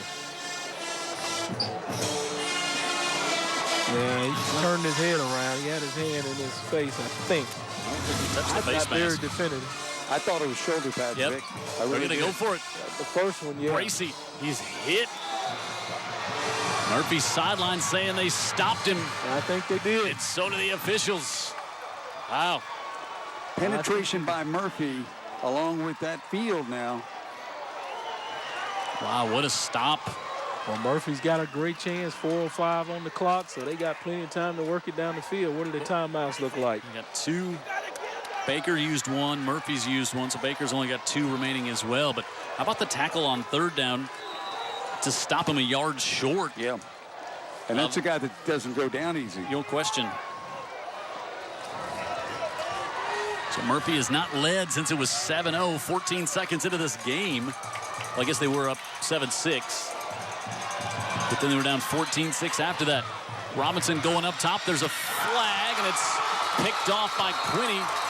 Let's see the flag back at the 25. Yeah, it was clearly holding on the defender there. Yeah. As I think that's what he's going to call. Receiver's making his break. Yeah. Jalen Smith was the intended receiver. Had him by the shirt tail. Pass interference by the defense. 15-yard penalty against the defense. And I thought it was more of a hold than PI, but yeah, I did too. Maybe the ball was in the air, but it basically, as the receiver made his break, digging for the post, and the safety was in really good shape back there. Yeah, he didn't have to do that. He had some help over the top. Boy, you really panicked. You're really seeing some excitement out of this Murphy team right now. Robinson on the right side. He's going to turn the corner. He's got another first down and steps out of bounds with 3:50 to go inside the 35-yard line. Yeah, that's a good decision by Coach Cawley. Just let him handle it. I agree. Robinson's got us here, so don't let him down now. Think about that play that ended the first half, and when he went about 40 yards. Yep. He might can call the same play a couple of times. Boy, you got Nick Sims in the backfield. He'll get it on the right side.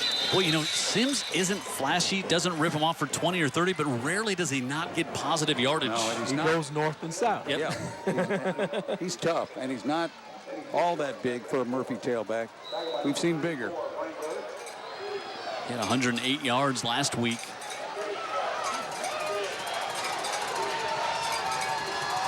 Oh, snap goes through Robinson's hands and all the way back at the 40. He picks it up, and he'll be drugged out, and the ball comes loose. But they're going to say he was down at the end of the play, but all the way back to the 42-yard line. Talk about disasters. And that gets the Baker crowd excited. Snap was kind of high and wide. And they've got 3rd and Airport Boulevard to 65. Huh? McAdams has made some big plays, too. He's been showing up big time, the reserve linebacker. 3rd and 18. With 2:45 to go. Robinson with pressure coming now. He's going to pull it down. Looking for a block. Jalen Smith gave him one. And Robinson will be forced out of bounds at the 35, close to the original line of scrimmage. Jalen Smith with a big block. Now 4th down from the 34. You're kind of in no man's land as far as punting here. You're not going to try a 51-yard field goal. Well, you know, if you're playing for overtime, I guess you punt it. If you try to win it right now, you try to pick up the first down. I would agree with that. So what do you want to do? That's the decision the guy called here. We got some penalty back here before the play starts. Rick Colley was really, they're going to wave it off. Oh, okay.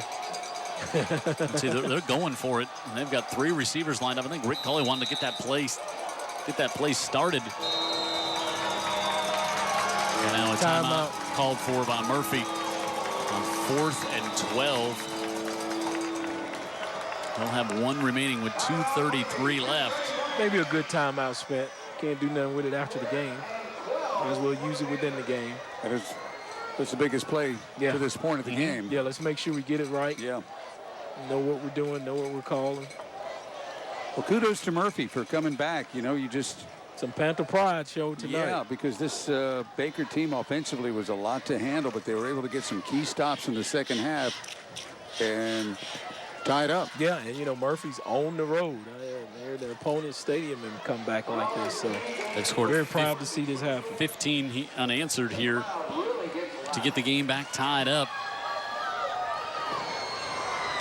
Your defense, I think you got to be really happy if you're Rick Colley the way your defense has come out and played here in the second half, and more kind of latter 3rd quarter into the 4th after the quick touchdown score to open things up here in the second half. For Baker, past that, it's been nothing.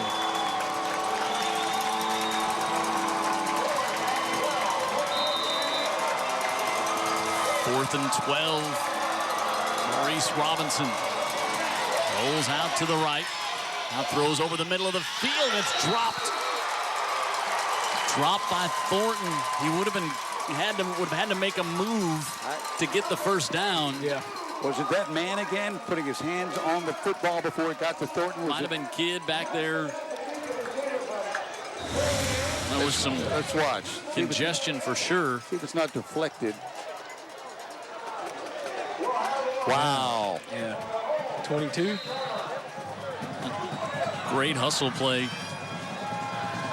I think it was Torrance Williams, 32. 32? Yeah, linebacker coming from the far side. I mean, he made the play. That was it. Just a fingertip on it. Yep. McMillan to the right side, and Farrell. Sumter in there. Sumter Alexander got a handle. Let's watch that deflection one more time, and the great hustle coming from the backside. Yeah, maybe one of the plays of the game. Baker ends up winning this game. Diving play by Torrance Williams.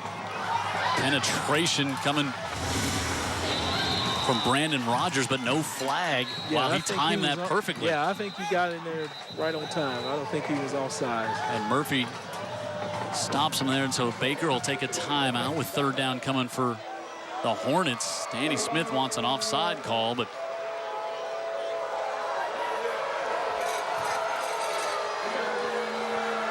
yeah, this side judge over here is certainly hearing it from the home crowd. He may need an escort out of here. Papa Murphy's taking big calls. pizzas.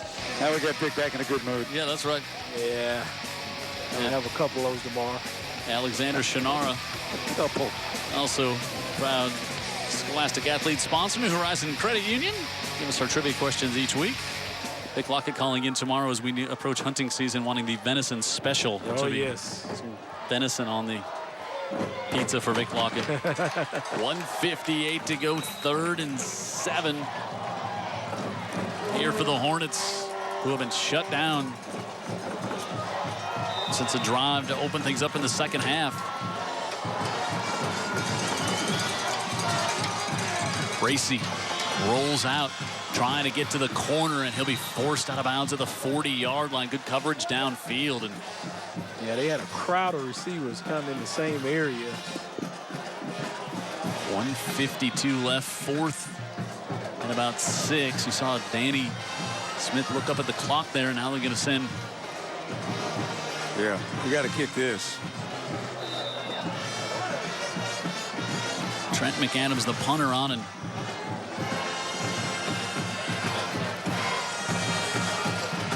Anthony Lewis back to receive. We've seen Blake Green back there returning punts as well, but Lewis will stand at the 25.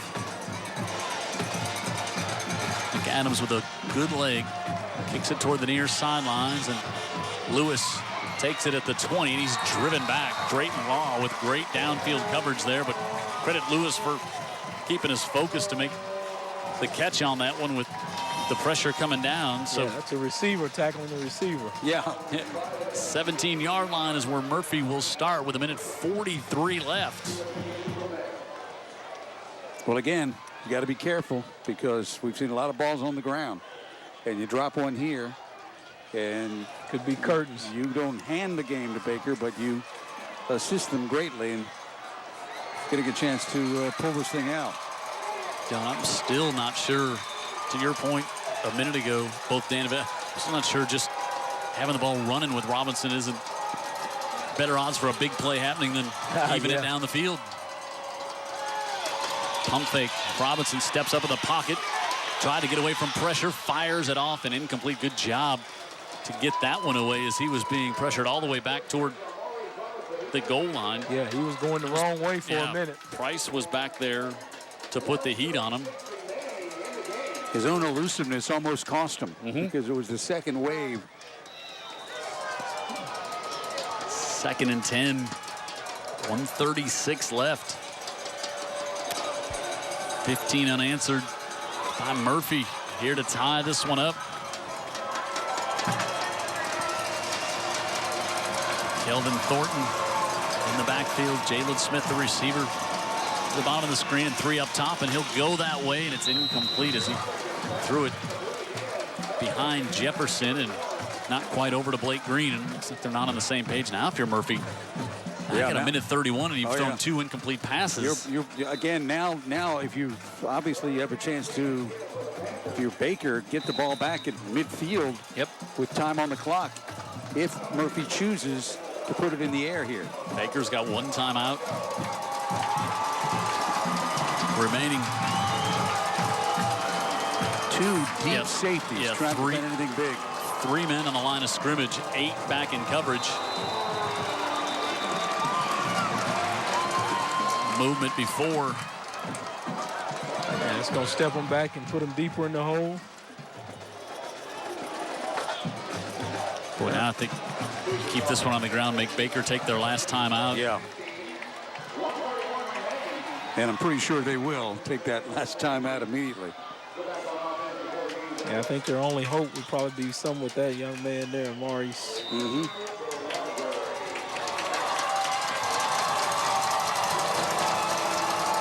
Robinson, quarterback draw, and he's hit back around the 15, so that's where that drive will stop, exactly where it started, and Baker indeed takes their timeout. So Murphy does not take hardly any time off the clock and doesn't gain any yardage, and now you'll have to punt from near your own goal line. Do you rush the punter or just come back for a return? Did you hear what I heard? Yeah. The punt play on is hooligan as far as punt return. Now, we're about to find out what that means. That you would think maybe that's bringing pressure, since hooligans are known to be aggressive. It might bring the student body out of the section to come. Well, if hooligan works, the student body is going to come out. It's something because it is emphatically being screamed by Danny Smith. Yeah, right they're now. missing some personnel. Make sure they have everybody. Well, they are. You get the impression one of the hooligans are missing. Somewhere reveling.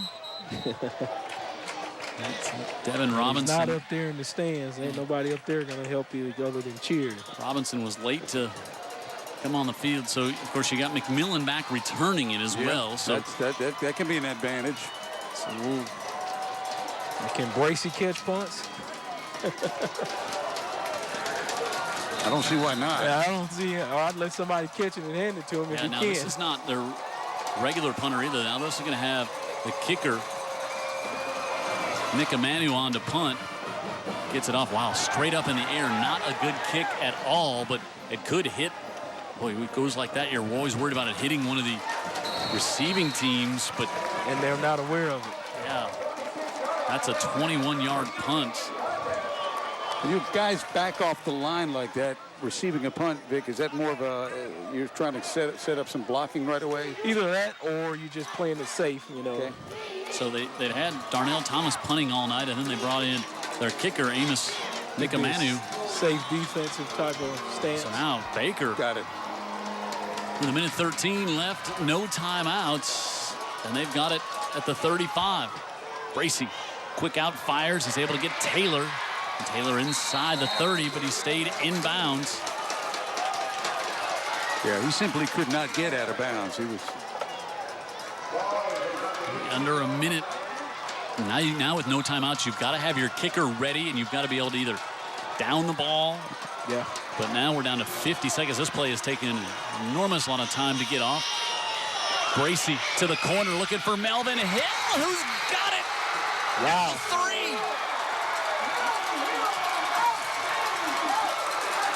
Yeah, right. I tell you what, that gets the crowd going there, and that could be the other play of the game for Baker. Great kid, too. He was on our pregame. Nice job standing up there and grabbing that. Both feet yeah, he was in. Yep. That's good for the NFL. Bracey, how about the throw as well? Put it to the outside. It was only going to be caught. Their big receiver probably intercepted. Now Bracey, who's got 4 touchdowns tonight, gives it to McMillan, who's driving toward the goal line, and he's not there. Almost refusing to die. They got to hurry and do something right now, whatever they're going to do. But again, no timeout to get a kick on when they're at 35 seconds. I think Baker might see Murphy take. Oh, we got an injured player. Yeah, but before that, something stopped the game. That's McMillan, who was down, and Murphy took the timeout. Wow. I don't know if I would have took it there. I would have made him kind of have to run a fire drill. Yeah. Now, McMillan had the ball on that play, right? Mm-hmm. And I always worry about, all the driving that goes on when, players are just tied up in a pile. Exactly. Let me tell you, Dan, it ain't where you want to be. No.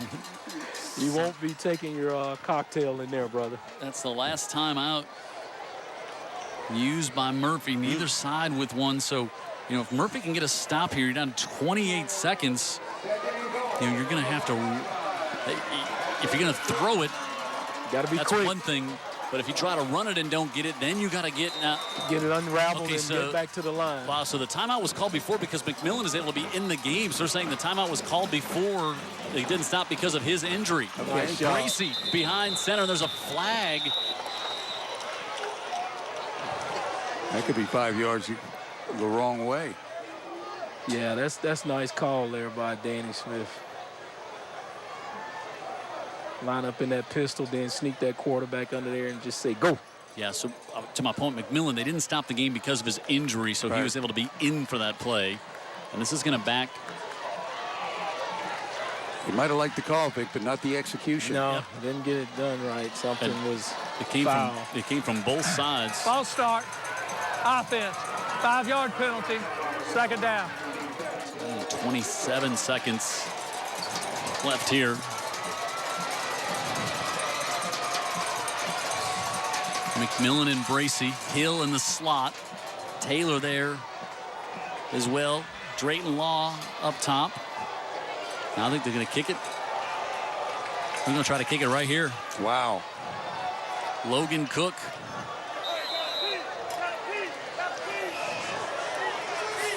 .55 senior. Drayton Law will hold it from the 18. It'll be a 28-yard attempt with 27 seconds left. To the near hash. Good snap. And the crowd lets you know that Logan Cook. Danny Smith decided to play the percentages. The percentages are that you'll get the kick here at this time or left. And just didn't want to take any chance on anything going awry offensively. Yeah, there's no chance you can't guarantee yourself you have a chance to attempt a kick on that play. You know, if they run another play. Yeah. So, yeah, nice little fade off the tee there. Just drew it back this way. And no mouthpiece. He says, I can handle this. Logan Cook with the kick to give the Hornets the lead, 32-29. It's just not so common in high school football that a kick wins it, you know, because there's a lot of variables in most teams' kicking games. So good for that young guy. Yeah, he'll never forget this one. No. That kick will make the yearbook. Yeah. You remember those? So. I would think so. Depending on the next 23.8 seconds. Yeah. They've got Blake Green standing at the 20. You would guess Danny Smith and crew have said, don't kick it to him. And Murphy used their timeout, so they have no timeouts. Mm-hmm. Yep. Right before that kick. They squib it down the middle of the field. And it's dead there. Yep, 32-yard line. There's where Robinson will take over. So, boy, if you throw it over the middle of the field, if it's for a first down, that'll stop the clock to give you a chance to get up there to the line of scrimmage quickly. Yeah. But you would think more to the outside than the middle of the field at this point. Well, we're so used to watching major college football, the pros, where they have this down to a science. But for young guys like this and teams like this, asking a lot, asking a whole lot. So you really need maybe two huge plays. But I'm with Jim. That is the plan. That's the plan. Execution, right, is another thing. But I figure they're gonna roll Robinson out and let him see what he got. Yeah, I saw movement over here in the left tackle. Wow. We'll back him up 5. Anthony Lewis, number 14. He's in the slot. Kind of to the bottom of the screen is who he likes to get it to. 6'3", big receiver.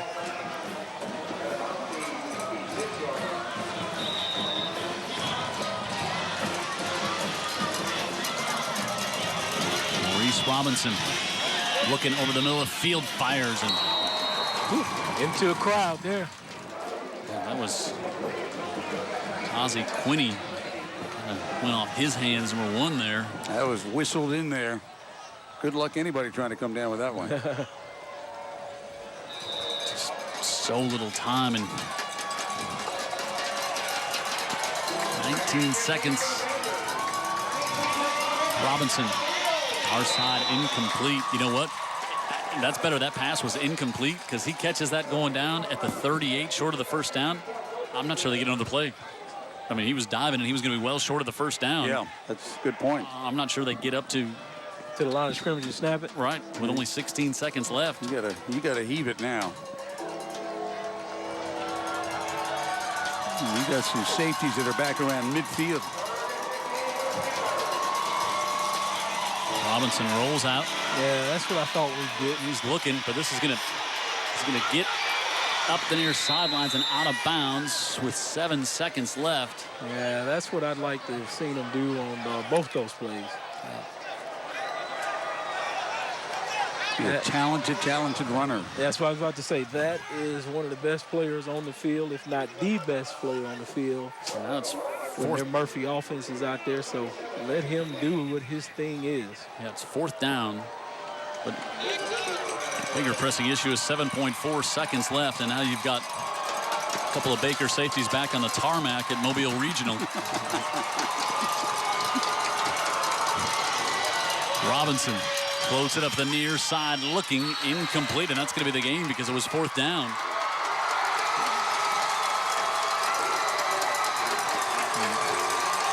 Well, Baker hangs on at home to pull it out. Congratulations to that man there, Coach Smith.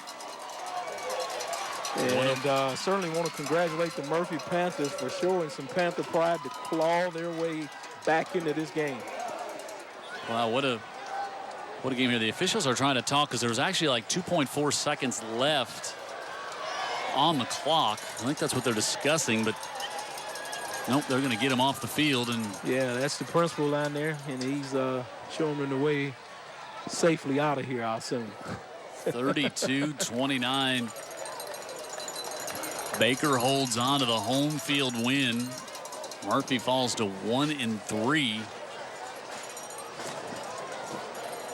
But what a ball game we've had, guys. Yeah. We are long overdue for it, and we got our money's worth tonight. Yeah, and I think such a different Murphy team than we saw, obviously, a few weeks ago. But like the competitiveness and the resiliency bouncing back. But you got to hand it to Baker coming up with the win here at home. Pretty even matchup. I would say, yep. You know? And that's what we anticipated, and certainly, you know, you seeing a good ball game makes the chopper ride for Jim back okay, and back to the yacht there. Yeah, I could really use one of those right now, Vic. I tell you what, could use one on the way here and the way home. Dan will tell you if the seas will be choppy tomorrow, whether you can get out there or not. Yeah, so Danny Smith, can you imagine? He's going to be a little excited when he talks to Tara about this victory here. And I think we're ready to. Well-deserved, hard-fought victory and good sportsmanship by the team. Yep, Tara has caught up with Danny. Tara.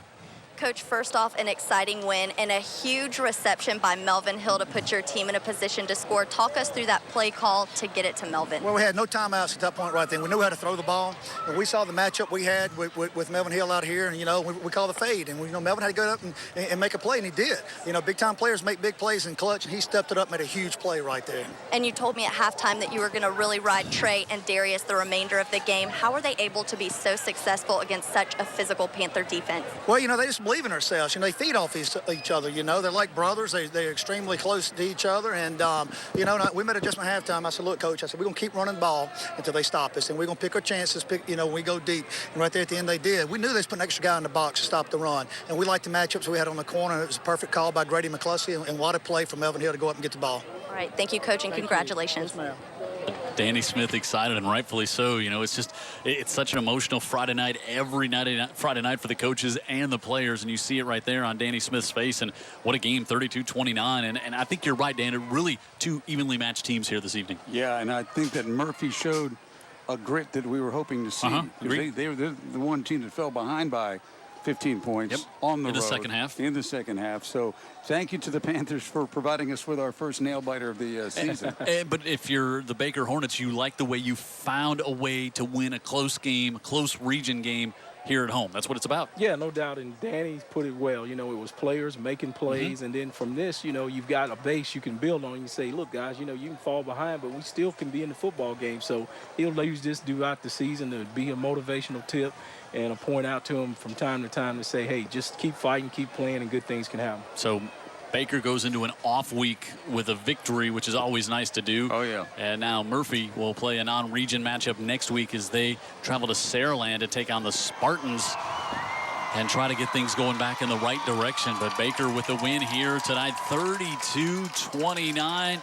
They hold on. They were up by 15 in the second half. Murphy battled back, and then a late field goal by Logan Cook to win it for the Baker Hornets. Our players of the game, Darius Bracey and Trey McMillan from Baker, are choices there. And then Maurice Robinson, the quarterback for the Murphy Panthers in a losing effort. You can go to local15tv.com and click on the high school football game of the week and vote for your favorite player. And we will tell you about it next week when we're at Blunt, as Blunt and McGill, a couple of undefeated teams, matching up next week here on UTV 44. Our final score from West Mobile tonight: the Hornets, winners at home in a 7A Region 1 matchup. They beat Murphy 32-29.